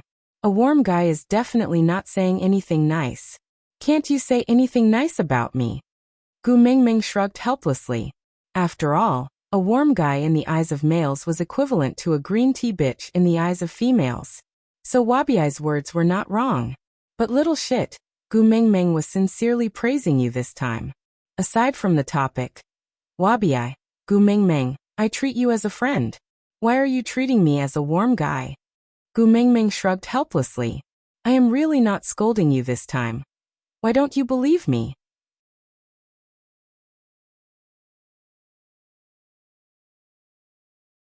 Chapter 937. In the meeting room, Cole sat casually and lazily on the chair that belonged to Gu Mengmeng. His large hands gently caressed the beast's skin on the back of the chair, with a faint smile on his lips. Oakley stood at the spot that belonged to him at the bottom of the stairs. No matter if it was Gu Mengmeng or Cole sitting on the stone chair, he would still stand there, no difference. "You did very well. I am very satisfied. As a reward, once Agu leaves this place, you can see your bloom." Cole's gaze lingered on the armrest of the stone chair, as if he could see Gu Mengmeng's adorable look when she used her elbow to support herself in boredom. His lips curled up slightly, and even Oakley became more pleasing to the eye. "You don't have to look so glum. I did not ask you to do anything evil. I just want you to put in more effort when you are assisting Agu. By pushing you to the peak of power, you will be able to protect that little snake of yours better, right?" Oakley did not have any expression on his face. He tried his best to look unperturbed. He knew that Cole was too good at manipulating people's hearts. He could not reveal more information to Cole. But he tried his best to control his expression, but neglected the fact that the veins on his tightly clenched fists were popping out. How could anyone believe the nonchalance on his face? Cole did not expose him. He just enjoyed Oakley's desperate stubbornness. He chuckled, as if he was a cat playing with a mouse. "I have one thing I don't understand." Oakley looked up at Cole. "You spent so much effort to lure the mighty messenger to Sauter, just to pretend to be Leah for a day?" Cole was in an extremely good mood when he thought of the day he pretended to be Leah. His Agu did not confuse him with that useless brother. She saw through him with one look. Rather than saying that he pretended to be Leah that day, it would be better to say that it was the day he openly stayed by Agu's side. Although Agu ignored him coldly, they still shared many memories, didn't they? Thinking of this, Cole's mood became even better. Hence, he answered Oakley's question exceptionally generously. Don't you feel that when the person you like comes to your side on his own accord, it is a joyous thing? Agu would gradually get used to living with me. If I suddenly disappeared one day, she wouldn't be used to it. So I have to be the most special person in her life. Since that's the case, you're letting her go just like that. Oakley was referring to the search for the soul of the forest. Cole's gaze deepened and the smile on his lips deepened. I want to be her savior, the only one she can rely on in hell. So the prerequisite was that she had to fall into hell first. If there is no hell, I can only create one for her. Hope slowly accumulates, and in the blink of an eye, it is shattered. I can almost imagine her look of despair. How distressing. Cole said those cruel words with a look of enjoyment. His entire body was emitting an evil aura, causing Oakley to frown tightly. All right, you just have to work hard for Agu and push Sauter to the top of the world. I want my Agu to stand at the top of the world and trample everything under her feet. And you must be her stepping stone. Cole stood up and walked towards Oakley step by step. He placed his hand on Oakley's shoulder and exerted a little force, causing Oakley to kneel down at his feet. Cole seemed to be very satisfied as his lips curled into a smile. As long as you are loyal to Agu, you and your little snake will be fine. Otherwise, I will not forgive anyone who causes trouble for Agu. In this world, I am the only one who can make her unhappy. Aside from the topic. Aside from the topic, let's talk about a joke. You the Great was controlling the flood. He passed by the house 3 times but did not enter. Did you think that nothing would happen if he did not enter the house? Haha, such a naive little cutie. Many things could happen without entering the house. You the Great's wife looked forward to her husband's return every day. In the end, she became a rock waiting for her husband. And Sun Wukong jumped out from the cracks of the rock. You the Great used the ultimate magical weapon, the godly sea-calming needle, to control the flood. And the godly sea-calming needle was also known as the golden cudgel. Only Sun Wukong could wield the golden cudgel, and it only listened to Sun Wukong. From this, one could conclude that You the Great was Sun Wukong's father.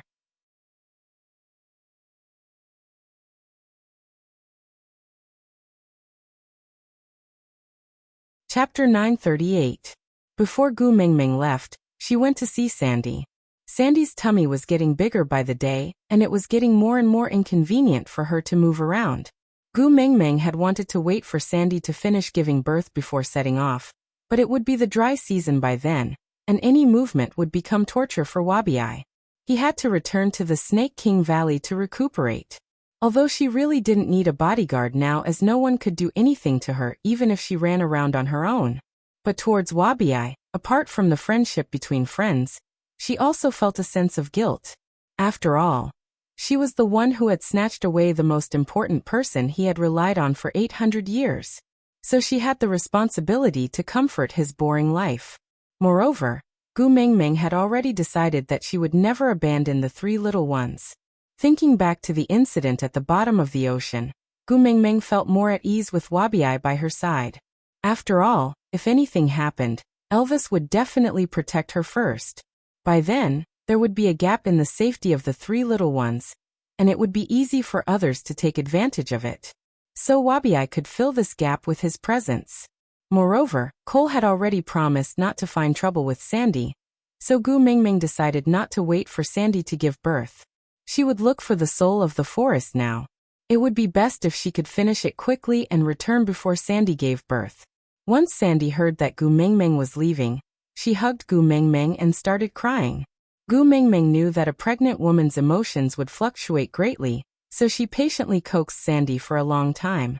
In the end, she used her trump card and promised to bring back some delicious fruits for her. Sandy, the little foodie, blinked her big bright eyes and pushed Gu Mingming out of the door saying, "Come back quickly." Once they were out of Sauter, Gu Mingming remained in Elvis's arms. Shaking her head in exasperation, Gu Mingming said, "Sigh, I feel very sad now." Elvis looked at her smiling face and could not feel any sadness at all, but he still gave her face. Expressing his inquiry, Gu Mingming said, "Sandy is my best friend, but in her eyes, I am not even comparable to a fruit. At first, she hugged me tightly and refused to let go. But once she heard that there was food, she actually pushed me out. I am starting to doubt my own worth. Am I not even comparable to a fruit? Elvis chuckled. He could not understand the friendship between females. Moreover, he was unwilling to waste time thinking about what other females were thinking, so he just kissed Gu Mingming's little head and said, "You are the most precious, nothing can be compared to you." Gu Mingming smiled sweetly and snuggled into Elvis's arms. Wabi cleared his throat and inched closer to Gu Mingming. He said awkwardly, have you gone to see your father recently? Did you ask me anything? Gu Mingming knew that Wabi was asking about sending her to Snake's side, so she nodded and said, "Yeah, I went to ask once after we parted ways, but my father's attitude was I can't tell you. It's not the right time to switch the power source yet, just wait a little longer. Anyway, I still remember your request. I will help you ask whenever I see my father." Wabi pursed his lips and looked at Gu Mingming in silence for a long while. Then he said, "You are unfilial." Ah. Gu Mingming looked at Wabi in bewilderment.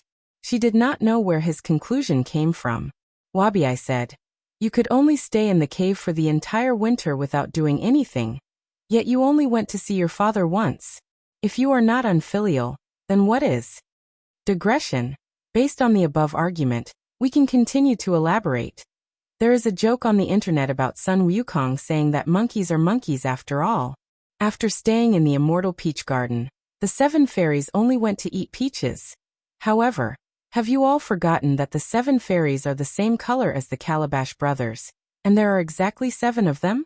After the 7 Calabash brothers fused together, they became a stone mountain, and Sun Wukong jumped out from the cracks in the stone.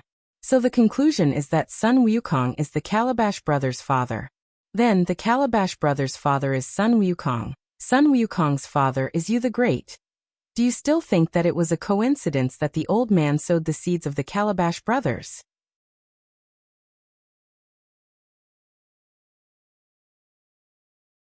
Chapter 939. Gu Mingming rolled her eyes. What else could she not understand? Wabi merely wanted her to visit the beast deity a few more times and ask him when he could send him to Snake's side. But understanding was one thing. Gu Mingming felt that when Wabi came knocking on her door, she would feel uncomfortable if she didn't rebuke him. So he cleared his throat and said, "Sai, my old man is the Lord Beast God. He must be very busy. Do you think everyone in the world is as idle as you? Your greatest joy is looking for a beating, and your greatest skill is pretending to be shit?" Wabi was rendered speechless by Gu Mingming's retort. He couldn't think of any rebuttal, and just waved his hands. You are unfilial anyway." Gu Mingming twitched her lips and said, "Then tell me, how many times have you accompanied your father in the past 800 years? If you're more than me, I'll admit that you're filial." Wabi looked at Gu Mingming as though she was an idiot. "Why should I be filial?" Gu Mingming snorted. "You're not filial yourself and you're asking me to be filial?" Wabi nodded sincerely and said, "Yes, my lack of filial piety has not affected you. But your lack of filial piety has affected me. You are so shameless and self-righteous." Gu Mingming looked at Wabi with an amused and angry expression. Wabi didn't mind. He shrugged his shoulders and said, "It's still a few days before we reach Zacharias. Since there's nothing much to do, go to sleep." Gu Mingming straightened her neck and said, "This is my first time bringing my son out. How can I sleep? I'm not sleeping." Wabi narrowed his eyes and said with a dark face, "Are you going to sleep or not? If you don't sleep, I'll eat your son." Gu Mingming gave him a "I don't believe you" smile and said, "Go ahead and eat them. After you eat them, I will tell Snake that you bullied me and forced me into a dead end. Let's see how you will face him in the future. Aren't you shameless?" Wabi pointed at Gu Mingming's nose and stomped his foot. But Gu Mingming smiled like the cute and charming antagonist in Pokemon, Team Rocket. "Ha ha ha, don't you know? Mr. Kong had said many years ago that only women and vile people were difficult to raise. A woman's shamelessness is also a kind of charm." Wabi gritted his teeth, wishing he could strangle Gu Mingming to death. He opened and closed his hands around Gu Mingming's neck, but he could not bring himself to strangle it. Gu Mengmeng was completely unafraid of Wabiai's threat. Not only did she not hide, she even deliberately stuck out her neck and asked with a grin, are you going to pinch me or not? If you want to pinch me, you have to be quick. It's tiring to stretch like this. Wabiai's face turned green with anger. Shaking his hands, he straightened his neck and said, You think I'll do it just because you want me to? How embarrassing would that be for me? Gu Mengmeng laughed heartily and patted Wabiai's shoulder. Wabiai was sent flying far away, and only came to a stop after flying 7 to 8 steps. On the other hand, Gu Mengmeng did not feel any sense of guilt from beating someone up. She just smiled and dusted off her hands, saying, Little shit is really different after becoming a demon. He even knows how to save his face. Ha! Gu Mengmeng. Wabiai rolled to his feet and chased after her. He raised his hand to hit Gu Mengmeng, but Gu Mengmeng just smiled at him with a hit me if you have the guts attitude. Wabiai was so angry that he swung his fists at the air, but ultimately did not land a punch on Gu Mengmeng. Initially, Elvis would still guard against Wabiai's mischief, fearing that Gu Mengmeng would really attack her. But after so many times, Elvis no longer dared to even lift his eyelids at Wabiai. He just focused on watching Gu Mengmeng pranking him, his face filled with adoration. Digression.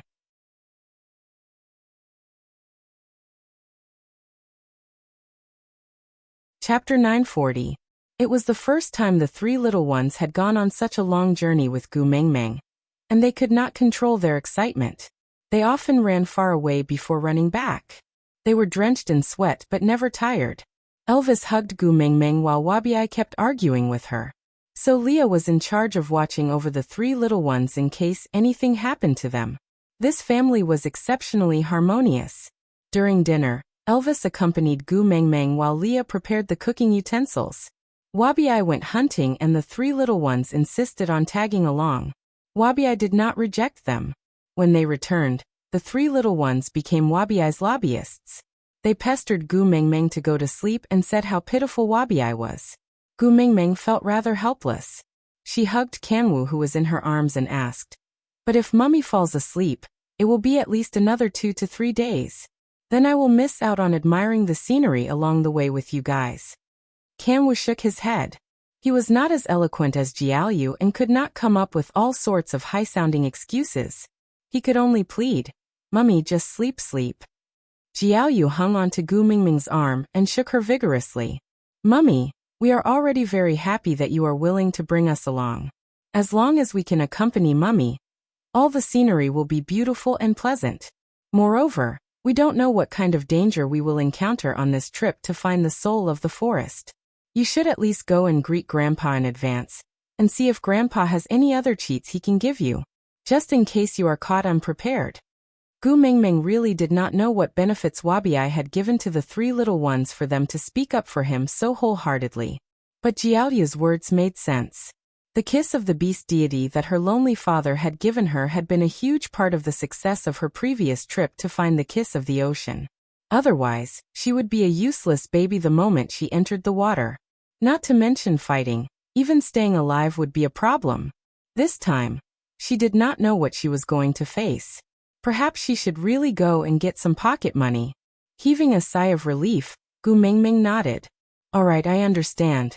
Mummy will go and ask Grandpa if there is anything I need to take note of. But while I am going to look for Grandpa, the 3 of you must behave yourselves. Don't make Father Beast and Father Leah angry, understand? Jiaoyu nodded heavily and said, Mother, don't worry. We are not fools and will not provoke a lunatic. Gu Mengmeng face-bombed and asked the heavens speechlessly, Can the image of a husband in his son's heart still be salvaged? Elvis did not seem to take Jiaoyu's words to heart. No, it was not as if he really did not take it to heart. In this world, he only cared about how Gu Mengmeng saw and thought of him. As for the others, even if they were his biological sons, he did not care. Gu Mengmeng leaned into Elvis's arms and said, Hubby, after dinner, I'll accompany my lonely old man to watch television. Also, ask him about the soul of the forest. Elvis caressed Gu Mengmeng's little head and kissed the top of her head. His voice was mellow and filled with affection. Like a cello playing, it was melodious and full of charm. Eat more for dinner. Leave the rest to me. Yeah. Gu Mingming nodded and snuggled deeper into Elvis's arms.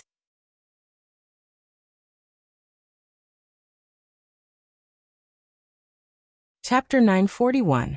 The white fog dispersed, revealing a two-seater wooden chair in the shade. The beast deity sat there with his eyes closed and his head raised, just like an artistic youth sunbathing in the park. Gu Mingming felt very awkward at first to call him daddy when facing such a face, but as time went by she got used to it. Daddy, Gu Mingming sat beside the beast deity and smiled at him. The beast deity seemed to have known that Gu Mingming was back and answered in a daze. My daughter is back.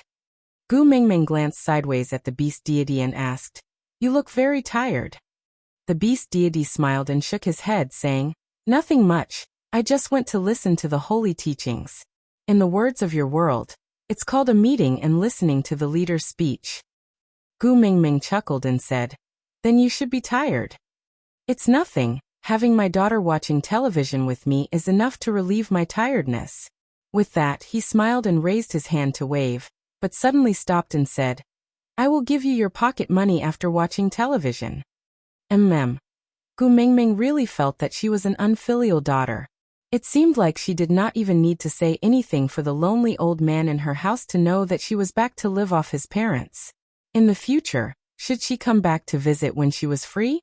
After all, she had called him daddy for so long. Did she really want to be a strawberry who only returned home when she was short of money? The beast deity nodded and then waved his hand, dispersing the white fog in front of them. The scene was the canteen of Gu Mingming's previous university. Snake pulled Gu Mingming to sit by the window in the canteen, and the two of them faced the window and sat side by side. This place was originally a long table for 4 people to sit at, but Snakel used his privileges to mark it out as his exclusive dining spot. Naturally, the food he ate was not the same as the cafeteria's cafeteria, but exquisite dishes prepared by a professional chef in a separate kitchen. Gu Mingming was speechless and turned to look at Snake, asking, You don't even eat the canteen's food. Why did you come to the canteen? You can just go to the canteen outside to eat. Snakel chuckled as he elegantly used his left hand to place the food in front of him into his mouth. He chewed and swallowed before replying to Gu Mingming's question. This is the fastest way to let everyone know you belong to me. Gu Mingming lowered her head to look at her left hand, which was still in Snake's grasp. Let go of me first. Snake raised an eyebrow and asked, Why? It's not convenient to eat like this. Snake asked, Don't you always use your right hand? Gu Mingming looked at the clock on the wall. In less than 5 minutes, there would be students coming in one after another to eat. She would not be able to explain herself if she was held by Snake like this. She tried to shake him off, but Snake's hand was like an iron clamp, not moving an inch. Gu Mingming had no choice but to use a softer approach. I was afraid that it would be inconvenient for you. Snake chuckled and raised the chopsticks in his left hand. I have been using my left hand to handle many things since young, such as eating, writing, just so that my right hand can be free to do more important things, such as holding your hand. Gu Mingming's face flushed red. Her blood rushed to the top of her head from Snake's serious sweet talk.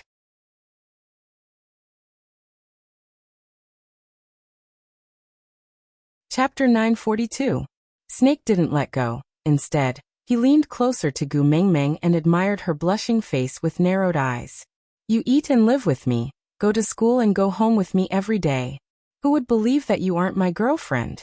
Moreover, I stood up for you so openly today. I'm afraid it's too late for you to say that we are just boss and subordinate now. Gu Mingming was speechless for a moment. Snake continued. Moreover, you have the obligation to keep my identity as the CEO of Monsieur a secret and take care of me. What else is more suitable than being my girlfriend? Instead of explaining and making things worse, why not just acknowledge this identity? Isn't that better? Moreover, the love letter you sent me yesterday morning must have already spread throughout the entire school. Confessing yesterday and dumping me today. TSK Tumeng, aren't you too fickle? Gu Mingming's face was extremely red. She didn't know if it was because she was angry or because Snake was leaning too close to her. She shifted her body backwards and fell onto the ground. Looking up, her eyes were filled with tears. She didn't know if it was from pain or grievance. When I signed the contract, I clearly said that I am doing an internship. It's not business time when school is in session. You can't force me to pretend to be a couple with you in school. Seeing her fall made Snake's heart ache. He pulled her back into his arms with a huge hand. With a gloomy expression, he said, "Who said we are going to pretend to be a couple? I really want you to be my girlfriend." Gu Mingming shook her head. "I refuse. I don't like you." "Say that again." Snake's face darkened. His entire body emitted an intense pressure. He was obviously angered by Gu Mingming. Gu Mingming wanted to hide even more, but Snake refused to give her any space to hide. "If it wasn't for you, I wouldn't have been involved in those weird scandals. Although I am poor, I have always been a pure and innocent girl. Because of you, everyone in school is now saying that I am a concubine. I beg you, don't harm me anymore. Can you just pretend that you don't know me in school?" No, he didn't want to be apart from her for even a second. He would feel as if he had lost her the moment he did not see her. Pretending not to know each other in school? Then let's just tear down the school. There's no point in the school's existence. Gu Mingming could already vaguely hear people queuing outside the canteen. Once the doors opened, everyone would see her and Snake. Panicking, Gu Mingming blurted out, "Then I will resign. I quit." Snake's face darkened even further. "Can you afford the penalty fee?" Gu Mingming clenched her teeth and said, "At most, I will sell my kidney. I will definitely compensate you for the breach of contract." Hearing that she was willing to hurt herself just to leave him, Snake was so angry that his teeth were itching. But even so, he still controlled his strength in his hand, not willing to hurt her in the slightest. "Don't pretend to be a couple. In school, I'm your pursuer. This is the last concession," Snake said through clenched teeth. "If it's a pursuer, I can reject him, right?"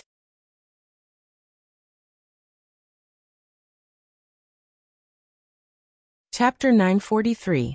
Snake gritted his teeth and said, "I can let go. But if you dare to run, I will immediately use the school's broadcast system to announce that we are cohabiting, and provide the high-definition surveillance footage of us from yesterday afternoon to this morning."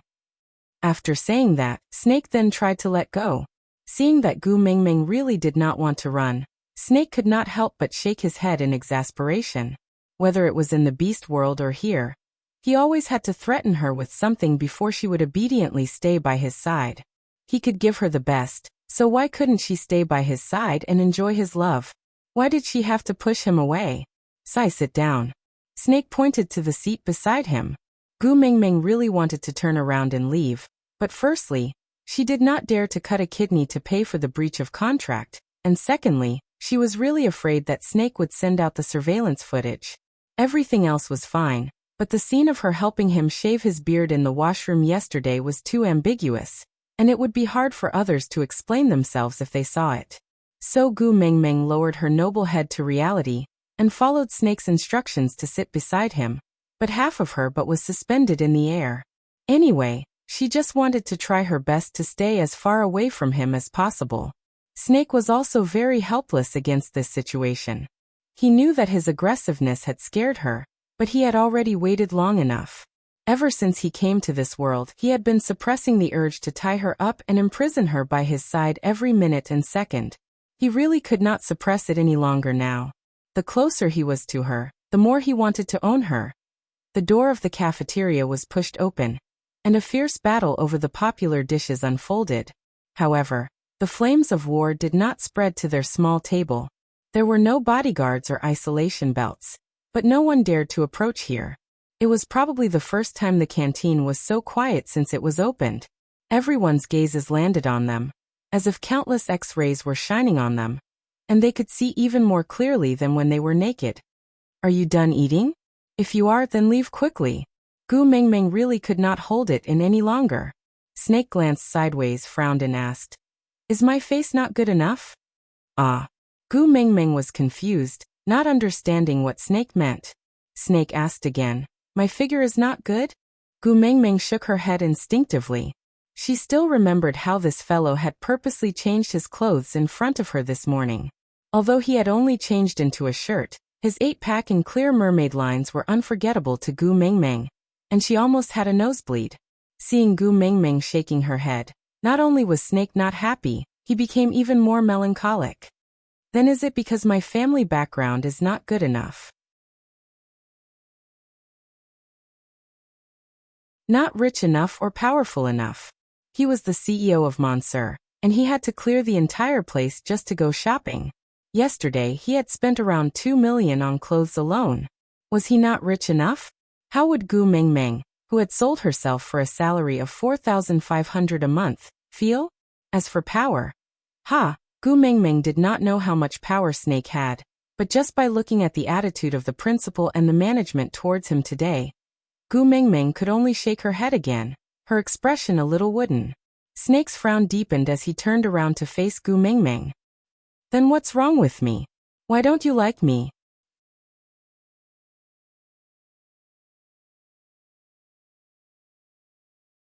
Chapter 944. Snake laughed coldly and said, No? If you didn't, then why are you unwilling to admit that you are my girlfriend? Gu Mengmeng shifted her upper body backwards in an instinctive move and said, I am not your girlfriend to begin with. How can I admit it? Snake was afraid that Gu Mengmeng would fall down again, and wanted to reach out to hug her, but seeing her guarded expression, he could only retract his hand and said, Do you want to sit properly or do you want me to carry you? Choose. Gu Mengmeng pushed Snake and said, Then don't lean over. Snake gritted his teeth and returned to his original position. He even purposely distanced himself and glared at Gu Mengmeng. See, and you still say you don't despise me? Gu Mengmeng sat up obediently and used her chopsticks to poke at the spaghetti on the plate. She did not dare to look at Snake anymore. This fellow's presence was too strong and it made her heart beat erratically. I'm not despising you. I just don't like this feeling. Snake smiled and said, I don't like it. She was referring to the difference in reality. He was a star in the sky, only to be looked up to and worshipped. And she was just a weed on the ground, for anyone to trample on. Humans could have dreams, but there should be a limit to dreams. Once it exceeded that limit, it would no longer be a dream, but a delusion. Gu Mengmeng did not hate Snake, and it was not that he was not good enough. On the contrary, it was because he was too good, so good that he was perfect and flawless. He was so good that even in her dreams, she did not dare to think about it. To her, it was impossible for Snake to like her. At most, it could be that he had eaten too many delicacies and wanted to try the feeling of eating leftovers. And Gu Mengmeng knew that she could not afford to play this game. But Snake did not know about Gu Mengmeng's concerns. He thought that she was referring to the pressure of announcing their relationship in public when she said she did not like this feeling. Snake sighed. He was also very troubled. In the memories he had fused from Gu Mengmeng's mind, there was clearly a scene where a domineering CEO publicly announced that he and the female lead of Cinderella were lovers. Moreover, she had an intense discussion with her roommates and the final conclusion was that the boy who dared to introduce you to everyone and openly admitted your relationship was the boy who truly loved you. In order to satisfy her girlish heart, he didn't mind the trouble of setting up Monsieur Corporation, just to fulfill her dream of writing, Overbearing President falls in love with me. But why was her reaction different from what she had said before? Back then, she clearly said that if she was the female lead, she would definitely be so touched that she would propose to the male lead on the spot. Snake frowned and seriously tried to recall which part of the plan went wrong. The moment Snake fell into deep thought, the pressure emanating from his body became even more obvious. Not only was the canteen quiet, some people even started to skip their meals and slipped away, unable to withstand the pressure. Gu Mengmeng sniffled and also felt very uncomfortable, so she forced a topic and said, Hey, you are clearly not a mute. Why didn't you open your mouth to speak in the past? Everyone thought you were a mute.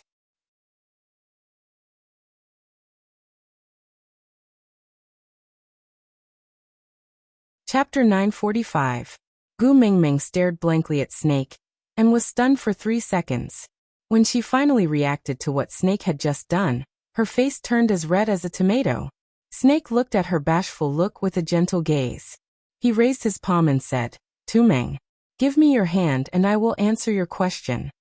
Gu Mingming's brain was in a rush and she had no time to think before she placed her hand into Snake's palm. Snake retracted his fingers and smiled. He liked it when Gu Mingming blushed because of him. She was not immune to him, nor did she dislike him. She was just resistant. Resistant for an unknown reason. It was all right. He had the confidence to break through her resistance. She was his and could only be his. Holding on to Gu Mingming's little hand, Snake's dark green eyes reflected the sunlight. Tiny light spots shone on Gu Mingming's face. His voice was like a gentle spring breeze caressing one's heart, making one's heart flutter. I don't want the best of me to be wasted by someone who is not important to me, because everything I have is left for you. Gu Mingming's beautiful eyes widened in shock. She stammered and laughed dryly. Haha, haha. You don't believe me? Snake raised his eyebrows and asked. In the past 19 years other than you, I have never spoken to any other female, including my biological mother. The number of times I have spoken to men can be counted on one hand. Unless necessary, I will not speak to anyone else. Gu Mingming believed in this point. Otherwise, Snake would not have been treated as a mute after entering the school for more than a year.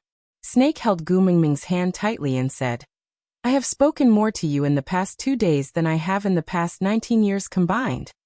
Gu Mingming was stunned and did not know how to react. Do you still not understand? I belong to you and only you. And what belongs to you cannot be wasted on anyone else. Gu Mingming did not even know how she finished her meal. Her entire brain was in a state of shutdown. Snake was probably just playing around, right? Then why was he so special to her? He was not lying to her that he never spoke to anyone else. Because not only did the people in school call him the mute school hunk, even when he participated in swimming competitions in the past, none of the reporters could pry a single word out of him. So the whole world thought he was a mute. But this mute suddenly spoke one day, and he only spoke to her. Just for fun, that he had planned for 19 years? Gu Mingming's heart was touched at that moment. Gu Mingming looked up at Snake against the sunlight. She bit her lower lip and asked, Do you like me? Snake laughed. He laughed at Gu Mingming for asking him such a silly question. But if it was something she wanted to hear, he was willing to repeat it 1,000 times a day. I like you. I like you so much that I want to give you the whole world. But it's not enough. I like you.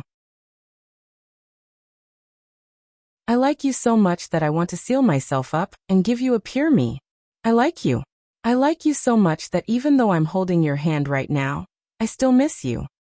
I like you. I like you to the point where I stand in a place where everyone's eyes are on me. Even if I feel uncomfortable, I still stand there, just so that you can look at me one more time. I like you.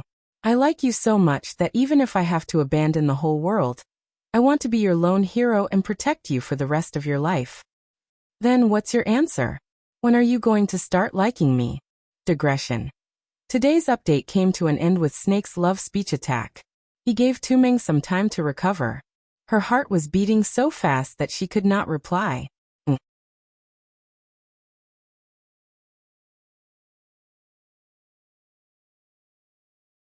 Chapter 946.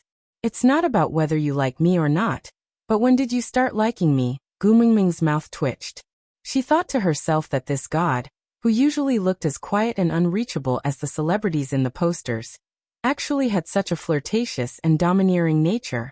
That why me? Gu Mingming did not understand. With Snake's status, any romantic love story should be between a prince and a princess. Why did it have to be her, who was so insignificant? Snake looked at Gu Mingming for a long time. Suddenly he laughed and asked, Would you believe me if I said it was predestined? Gu Mingming was a little disappointed. What era was it now? Predestined? That was such an old joke. Snake chuckled softly and said, You are the only color in my eyes. Wherever you are, everything else will become the background and passers-by. Other than you, I can't see anyone else. Isn't this predestined? You are the only color in my eyes. Gu Mingming did not know why, but when she heard this sentence, her heart felt as if it was being poked by someone. She could not tell if it was pain or agitation. Anyway, it was an indescribable pain. So what's your answer? When do you intend to start liking me? Gu Mingming lowered her head and wanted to retract her hand that was being held by Snake. But Snake did not allow her to do so. He just raised his brows and looked at her, as if he would not give up until she gave him an answer. Before yesterday, I did not even know you. I can't say that I like you, Gu Mingming said softly. Snake was helpless. Yeah, he had guarded her for 18 years, but she had never noticed his presence in the crowd. But you have already known me for 29 hours. My wealth, my power, my figure, haven't you checked them all? If there's anything you are not satisfied with, you can tell me. I will definitely satisfy you. Snake's face was serious and did not sound like he was joking at all. Although he didn't know what other people's love was like, there were too many women who wanted to throw themselves at him after just one look at him. If it wasn't for his ruthlessness, he would destroy the whole family of anyone who dared to throw themselves at him. He reckoned that by now, he would have been devoured by those women 800 times over. Other people said that they loved him to death at first sight, but his Tuming had already known him for 29 hours. Why didn't she love him? Snake expressed his anxiety and really wanted to crush something to calm his emotions. Every time this happened, he missed Wabi. He was free to be thrown, beaten, kicked. Gu Mingming's heart was even more anxious than Snake's. Have you ever seen anyone say that they like someone 29 hours after snatching someone's love letter? She did not know if others could do it, but she wailed in her heart. I can't do it. Looking at Gu Mingming's troubled expression, Snake suppressed the frustration in his heart. In any case, they had officially met, so the position by her side could only be his. He had endured the days of watching her from afar for more than 10 years. In the future, with her accompanying him, what else could he not wait for? With one hand holding Gu Mingming's little hand and the other lifting her chin, Snake stared into Gu Mingming's eyes and said word by word, You can slowly fall in love with me, I can wait. But remember, in this lifetime, you only have one choice, which is to like me. Off topic.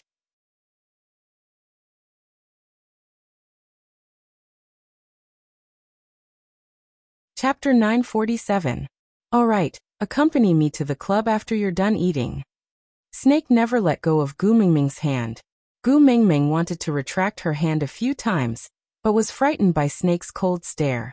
As she was pulled to the entrance of the canteen, Gu Mingming could not help but say, I have lessons in the afternoon. Snake stood still and turned to look at Gu Mingming. Due to his height, he looked like he was looking down on her. With endless pressure, he casually crushed Gu Mingming's lie with one sentence. I was the one who arranged the timetable for HR. Are you sure you have lessons in the afternoon? Gu Mingming clearly saw the expression, You dare to lie to me? Do you want to die? On Snake's face. Hence, she swallowed her saliva and said, I don't have lessons. Snake snorted and did not say anything. Continuing to walk towards the club, Gu Mingming's legs were shorter than Snake's, so she followed him step by step, pleading continuously, I'll accompany you to the club, but don't drag me along, it's not good if others see us. When they reached the entrance of the basketball court, Snake finally could not take it anymore. He turned back to look at Gu Mingming, who had been making a fuss the whole way, and asked through gritted teeth, Am I so shameful? Is it so embarrassing to be involved with me? Gu Mingming was terrified by Snake's outburst. She shrunk her neck and did not dare to say a word, just looking at Snake pitifully with her big round eyes. Facing her fearful and innocent expression, Snake was at a loss of what to do. He released his hand and threw Gu Mingming onto the coach seat at the side of the court, saying with a cold face, I'll go change, you sit here and wait. Gu Mingming's little hands regained their freedom, and she immediately put them behind her back, nodding her head to show that she was obedient. Snake was afraid that he would really strangle her to death later, so he turned around and left. But after 2 steps he suddenly turned back and looked at Gu Mingming, saying, You, hurry up and give me a status. I don't want to be a wild man. With that, Snake went to the changing room without looking back, leaving Gu Mingming dumbfounded. What status? What wild man? Why couldn't she understand? S University was most famous for its swimming club. Ever since Snake joined, this club had risen with unstoppable momentum. Within half a year, it had already become the most powerful club in the city.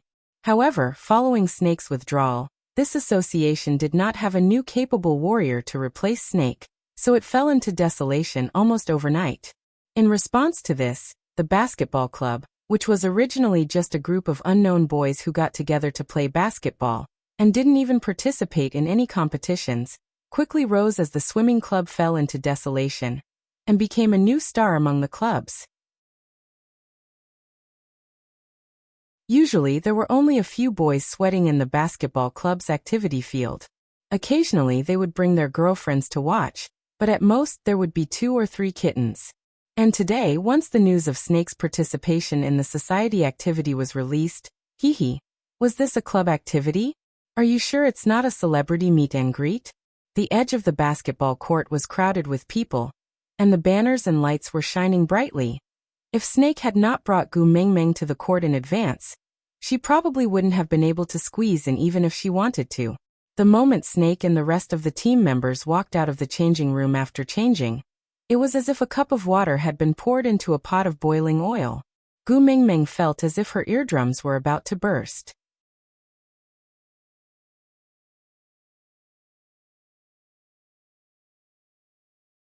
Chapter 948. To be honest, Gu Mengmeng had no concept of basketball itself. She barely knew some terms, which she learned from Kuriko's basketball.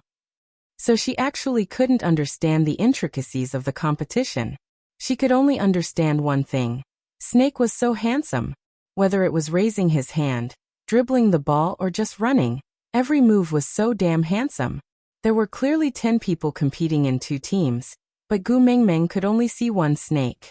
Was this what he meant when he said, "When you appear, everything else becomes background and passers-by, A, B, C, D?" 29 hours. It seemed like it was enough to like someone? Gu Mengmeng's heart was pounding. She lowered her head and stared at her toes, feeling as if she had discovered something incredible. Cheers erupted from the court. Gu Mengmeng looked up and saw that the winner had been decided. Regardless of who won or lost, both parties had a carefree smile on their faces.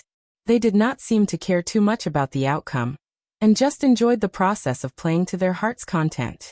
Snake took a step forward and stood in front of Gu Mengmeng. He stretched out his hand and said, "Water." "Oh." Gu Mengmeng passed the mineral water beside her to Snake in a daze. Snake twisted open the bottle cap and poured the water over his head to cool down his body. He did not like basketball as it was too intense and he would sweat too much. In comparison, he felt more at ease in the water. But he realized that when they were playing basketball just now, Gu Mengmeng's gaze towards him was filled with obvious admiration and adoration. So even though he was dealing with a bunch of stupid humans, as long as she liked it, he would do it. After Snake poured the water over his body did cool down, but the crowd became rowdy. The girls' screams were deafening and the 3D encircling Snake, "I want to give birth to monkeys for you," continuously hovered above the basketball court. So annoying, so noisy. Snake pinched Gu Mengmeng's little face with one hand and squeezed her mouth into a fish's mouth. He then lowered his head and directly kissed her lips. So sweet. His mood improved, and he could no longer hear the noise in his ears. After kissing for a long time, when both of them had difficulty breathing, Snake finally released Gu Mengmeng's blushing face. "As expected, only you can make me feel better." Gu Mengmeng finally snapped out of her trance after hearing Snake's words. She pushed Snake away and stood up. "This is my first kiss." Even though it was an accusation, it sounded especially pleasant to Snake's ears. The corners of his lips widened, and his eyes were filled with a complacent and doting smile. He said, "I know, me too." "You." Gu Mengmeng was embarrassed and angry. "Why don't I let you kiss me back?" Snake moved his lips forward again, looking like he was letting her do whatever she wanted. Seeing that Gu Mengmeng was about to turn around and run, he pulled her into his arms with his large hands.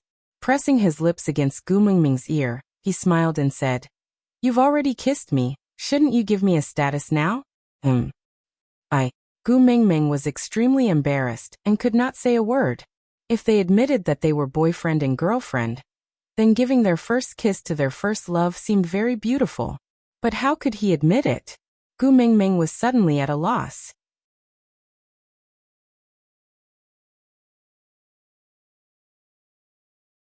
Chapter 949. Promise him. Promise him. Promise him. The members of the basketball team jeered and Gu Mingming's face turned red, but she still nodded her head slightly. Snake heaved a long sigh of relief. He suddenly felt that these stupid humans were not completely useless.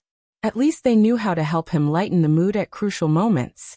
Seeing that they had added fuel to the fire to get Tu Meng to give him a status, he would treat them better. Snake stood up and pulled Gu Mingming into his arms. He heaved a long sigh of relief. Tu Meng, you are finally mine. Gu Mingming knew that her nod meant that she had a boyfriend. Something like a boyfriend, she should be able to hug him, right? Her small hands wrapped around Snake's waist timidly. Ooh, it felt good. Snake's waist turned numb, and his entire body trembled. In both his past and present lives, this was the first time Tu Meng had taken the initiative to hug him. Unable to vent the boiling emotions in his heart, Snake lowered his head and kissed Gu Mingming's lips deeply, pouring all his tenderness into her. Until Gu Mingming almost suffocated, Snake then released her reluctantly. He chuckled. I will accompany you in your first awakening of love. And in the future, I will accompany you until your hair turns gray. I only exist because of you. So Tu Meng, since you want me, you must not abandon me. Do you remember? Gu Mingming nodded, her heart itching. She knew that she did not have deep feelings for Snake, but she liked him. She liked how he protected her in his palms and carried her in his heart. His dominance and everything about him could only belong to her alone. This feeling of being cherished and cared for made Gu Mingming sink into it. She could not resist it. She knew that there were some gaps that could not be crossed. For example, identity, status and family background. But before they had no choice but to separate. She wanted to cherish this one-sided love. She wanted to enjoy all the warmth he gave and reciprocate all the sincerity he had. After the club activities ended, the team leader led his men to clear the area. He asked all the girls who had broken up today to leave the basketball court. He then walked to Snake and wanted to put his hand on his shoulder. But he did not have the guts. So he stood in front of Snake and Gu Mingming and rubbed his hands. Our basketball club has never been so glorious. Snake, you are really too awesome. Let's go to a karaoke tonight as a welcome party for you. How about it? Snake looked down at Gu Mingming with a doting expression. Do you want to go? Gu Mingming instinctively wanted to shake her head, but the captain waved Erkong's hand and said, Junior, basketball is a sport that emphasizes teamwork. Mutual understanding and trust are very important. Snake just joined us today. He needs to cultivate his relationship with us. What's more, today is your first day of love. You should celebrate it no matter what, right? This right was obviously directed at Snake. It had to be said that the second half of the captain's sentence was very accurate. The confirmation of his relationship with Tu Meng was a cause for celebration. Gu Mingming saw that Snake's lips were already curling up, so she nodded and said, All right, then let's go together. That day at the KTV, everyone was having a wild time. But Snake just sat quietly and watched Gu Mingming, who was fooling around with everyone, with a smile on his lips.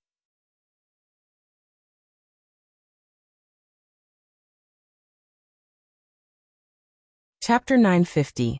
Everyone took turns to sing a few rounds of songs. Some sang in different accents, while some sang with deep emotions.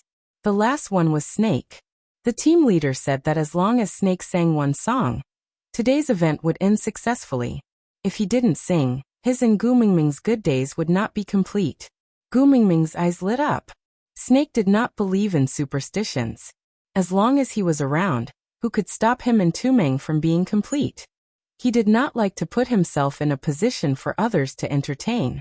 Previously, participating in swimming competitions was already his limit.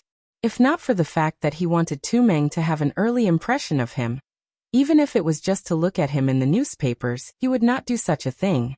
Now that his relationship with Tu Meng was confirmed, he did not need to do such foolish things. His Tu Meng would always be watching over him. But he could not resist Tuming's expectant gaze. Thinking that this bunch of idiots had added fuel to the fire and helped him today, he nodded and pulled Tuming into his arms. They sat on the sofa and sang 123 I Love You. After singing, Snake immediately stood up and left the KTV with Gu Mingming in his arms. Everyone was not used to his style of doing things, but they did not mind too much. After all, he was already famous in the school when he was in the swimming club. Being able to hear a mute sing a song today was already enough to give them face. Therefore, no one cared about whether they wanted to go Dutch or not. The captain generously said that he would pay the bill, but when he went to the cashier to pay, he was told that half an hour ago, the KTV had changed owners, and the new owner's first order was that their private rooms were free of charge, and they could eat and play as they pleased. So the team members went back and partied through the night. On the other side, Gu Mingming and Snake returned to the villa. They had just closed the door when Snake pressed Gu Mingming against the wall and kissed her deeply. There was a night light in the house. It was orange in color, and the light was hazy and ambiguous. Gu Mingming did not know what to do. Gu Mingming's face was extremely red and her heart was beating wildly. If this level of heartbeat was due to a little deer bumping around, Gu Mingming was very worried about the little deer. It would probably die from the bumping. Snake's voice was hoarse as he asked softly with a single sound. We just confirmed our relationship today. The progress shouldn't be too fast. Gu Mingming curled up and lowered her head. Snake chuckled. Fast? He had waited 1,000 years in the beast world to meet her. And after reincarnating, he had waited a full 19 years to hold her in his arms. Not only was it not fast, it was simply too slow. However, he had no intention of scaring her. Although he desperately desired her, he wanted to save the best for the day they got married. He didn't want her life to have any more imperfections. She had suffered for 18 years. It was enough. In the future, with him protecting her, she could only be happy. But before that, there was something he needed to take care of. He lightly touched Gu Mingming's little nose and said, "You're my girlfriend. Can't I kiss you when we're deeply in love?" No, Gu Mingming was not referring to this. She just felt that he wanted to do something else after kissing her. Then you can kiss me? Snake did not wait for Gu Mingming to finish her sentence. He pecked her on the lips again and said, "Good girl." Gu Mingming felt an indescribable sweetness growing in her heart when she was being praised in such a childish tone. She did not say anything and just smiled. Since Tuming wants to be a good girl, then this matter, shouldn't you give me an explanation? With that, Snake took out an envelope from his pocket. There was a heart-shaped sticker on the envelope. The sticker was slightly raised and it was obvious that it had been opened. That was the love letter she used to confess to the captain of the basketball team yesterday morning. Digression. Gu Mingming thought. You have to maintain your persona, old brother. Settling scores after the fall is not suitable for you.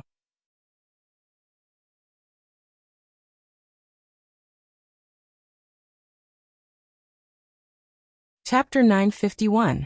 The white fog gathered again. As if that screen had never appeared. Gu Mingming held her forehead as she looked at the beast deity. Why do I feel like I will be taught a terrible lesson by Snake? The beast deity chuckled. I feel the same way too. Gu Mingming was speechless. It was not her fault for handing the love letter to the basketball club senior. She did not even remember him. Forget it. She could not help her past self even if she screamed till her throat broke. Anyway, she was such a coward. As long as she admitted her mistake and acted cute, Snake would not strangle her to death. Turning her head, Gu Mingming adjusted her expression. Papa, I have finished watching the television series. The beast deity nodded. Do you want to watch the next episode? Gu Mingming rolled her eyes. Don't act like you don't understand. Give me your pocket money. The beast deity rubbed his nose and laughed dryly. What do I want this time? Tell me. Gu Mingming thought for a moment. I am going to find the soul of the forest. Is there anything I cannot handle and need to prepare in advance? The beast deity thought for a moment. No. Gu Mingming nodded. Then when can Wabi be sent to Snake's side? Can you tell me now?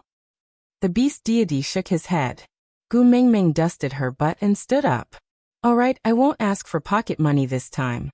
I will just treat it as a filial daughter accompanying you to watch the television series. The beast deity gave a benevolent and kind smile. Were you provoked by Wabiai's words? Gu Mingming did not deny it. I have lacked a father's love since I was young. Actually, I do not know how to interact with a father. Although you look more like a brother than a father, but based on the fact that you are a deity, I will not be presumptuous enough to ask your age. Well, I still have to thank you for acting as my father, accompanying you to watch television series. It can be considered as me enjoying the familial love of my parents. In the future, I will try my best to come back to accompany you, if you are not busy. The beast deity nodded with a smile. You are always welcome home. Gu Mingming waved her hand and turned to walk into the white fog. After the expected free fall, Gu Mingming opened her eyes and saw 3 furry little heads squeezing onto her. He raised his hand and touched them one by one before Hutta and his brothers ran off happily. Elvis helped Gu Mingming up from behind and used his chest to let her lean against him. He brought a bowl of clear and sweet water to Gu Mingming's lips and fed her while saying, "It's raining heavily now, so we found a temporary cave to hide in. We will continue our journey after 2 more days when the weather clears up." Gu Mingming nodded. During the monsoon season, it would either not rain or once it did, it would last for 10 days to half a month. It was indeed not a good time to travel. If it was just her, Elvis, Leah and Wabiai, it would be fine. But the problem was that she had 3 sons and she could not bear for them to suffer with her. Thinking of her sons, Gu Mingming turned to look at her 3 beast-like sons. Frowning, she asked, "What happened to the 3 of them? Why are you in your beast form?" Elvis chuckled and asked, "Don't you feel that they are different?"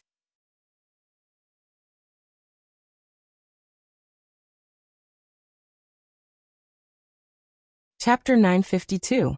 Elvis patted Hutta's head and said, "Leader, begin." Hutta nodded his head, while Jiaoyu and Kanwa took 2 steps back, feeling a little eager to give it a try. Then Hutta slowly transformed into a human in front of Gu Mingming. But this height, Gu Mingming suddenly sat up straight, unable to hide the surprise on her face. She was overjoyed to see this graceful young man in front of her. The immaturity of a 6 or 7-year-old had faded away, and the current Hutta was like Qi Xian, like a 17 or 18-year-old youth. Elvis threw a piece of beast skin to him, and Hutta tied a simple beast skin skirt around his waist. He took 2 steps forward and said, "Mummy, I have evolved into a first-level orc." Gu Mingming held Hutta's face with both hands, feeling so relieved that she was about to cry. Her son had grown up, and although he did not have elegant clothes, he still looked like a gentle young master. The corners of his eyes and the tips of his brows were steady and reserved, and his exquisite facial features looked as if they were carved. He was resolute but not fierce, and belonged to the kind of warm man that people would feel was reliable and upright at one glance. "Congratulations, my baby." Hutta smiled and retreated to the side. Jiaoyu took 2 steps forward and placed his front paw on Gu Mingming's knee. Then he slowly transformed. When he turned into a human, he knelt on one knee and placed both hands on Gu Mingming's leg. He looked up at Gu Mingming with a smile on his lips, perfectly curved, and a pair of eyes that looked exactly like Gu Mingming's, glowing with amber light. Jiaoyu was different from Hutta. Even if he was intentionally smiling so harmlessly, he still exuded a bad boy vibe. He was the kind of person who walked through the mortal world without a speck of dust. When faced with an innocent girl's confession, he would accept the love letter with a smile and say, "Miss, you are so pure. Why do you want to get involved with me?" He clearly had a face full of sunshine, but no one would believe that he was really harmless. If he was in school, he would probably become the public enemy of all the boys in school. "Mummy, I have also evolved into a first-level orc." Gu Mingming rubbed her son's head and smiled. My son is really handsome."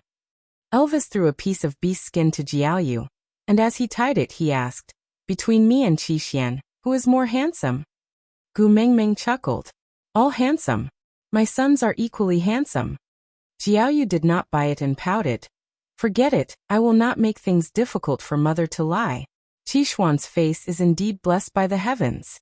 If not for the fact that they were born together, I would have suspected that he is Father Li's son. Elvis's face darkened. Did this mean that Leah was more handsome than him? Jiaoyu's gaze turned towards Elvis. Seeing that his face had darkened, the corners of his lips curled up in satisfaction. After all, he would have to move out after he became an adult. There wouldn't be many opportunities for him to cause trouble in the future. Jiaoyu took 2 steps back to make room for Kamwu. Kamwu shook the fur on his body and slowly transformed into his human form. He was half a head taller than his 2 brothers, and was at least 1.9 to 2 meters tall, almost as tall as Elvis. He and Hutta were the complete opposite of each other. His eyebrows were like swords and his eyes were like stars. His features were sharp, and even though he was still immature, he exuded a hint of heroism. It had to be said that even though Kamwu and Elvis were like fire and water, but just based on looks alone he resembled Elvis the most. Without waiting for Elvis to throw the beast's skin over, Kamwu pulled a piece of beast's skin and tied it around his waist. He smiled. Mummy, we have all evolved into first-level orcs. We can protect you better in the future. Aside from the topic.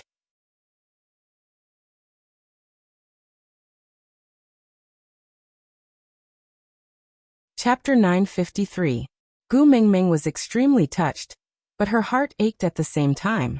She remembered that Elvis had said that he had to go through all those hardships to reach adulthood at the age of 1. But her sons back then, the 3 little ones, had forcefully broken through to become half-orcs because of Ellie's provocation. It was like pulling up seedlings to help them advance, and it was very taxing on their bodies. Leah had also said that most children would reach adulthood at 2 or 3 years old, and the 3 brothers would only be able to accumulate enough energy to advance when they were 4 or 5 years old. But now, why did all 3 of her sons advance when she woke up from her sleep? Wabi, who had gone out to hunt, walked in through the rain. His tail was wrapped around 5 to 6 prey. They had died so horribly that their original faces could not be recognized. In the past, Gu Mingming would have screamed in fear. But after having Snake's memories... Haha! Seeing that Gu Mingming had woken up, Wabi was slightly surprised. He threw the prey to one side and transformed back into human form. He moved closer to Gu Mingming and asked, "What did your father say?" Gu Mingming shook her head. "I can't say." Wabi sighed. This was the 3rd time he had heard this sentence, and he was already used to it. Then he asked, "What about him? Is he all right?" Gu Mingming chuckled. "Yeah, I got what I wanted." Wabi raised his brows. "Did he take you down?" The moment he asked that, Elvis and Leah tensed up. Gu Mingming could clearly see their ears pricking up. They were obviously waiting for Gu Mingming's reply. Gu Mingming chuckled and nodded. "He is over there. He has confirmed his relationship with the other me." Lee's face darkened. He walked to Gu Mingming's side and asked plaintively, "He is your boyfriend?" Gu Mingming wanted to say that it was not her, but on second thought it was clearly her. So she nodded, admitting it. Lee's expression was grave. His eyes were filled with resentment. "Then what about me?" "You." Gu Mingming did not understand. Leah said, "Elvis is your husband and I am your boyfriend. Now that Snake has snatched away my boyfriend status, what should I do?" Gu Mingming burst out laughing and said, "He is my boyfriend in another dimension, not the me in front of you." Leah said, "That won't do either. Go and tell father-in-law to break them up." A gust of cold air blew over. Wabi was already in a position to attack Leah. Gu Mingming glared at Wabi. "How dare you touch my man? I will turn you into snake soup." Without waiting for Wabi to retort, Gu Mingming held Lee's face and kissed him. "You have long been my partner. Why are you still fighting for the boyfriend title?" Leah completely ignored Wabi. Indeed, he could not defeat him in a fight, but he had no intention of competing with that dumb snake.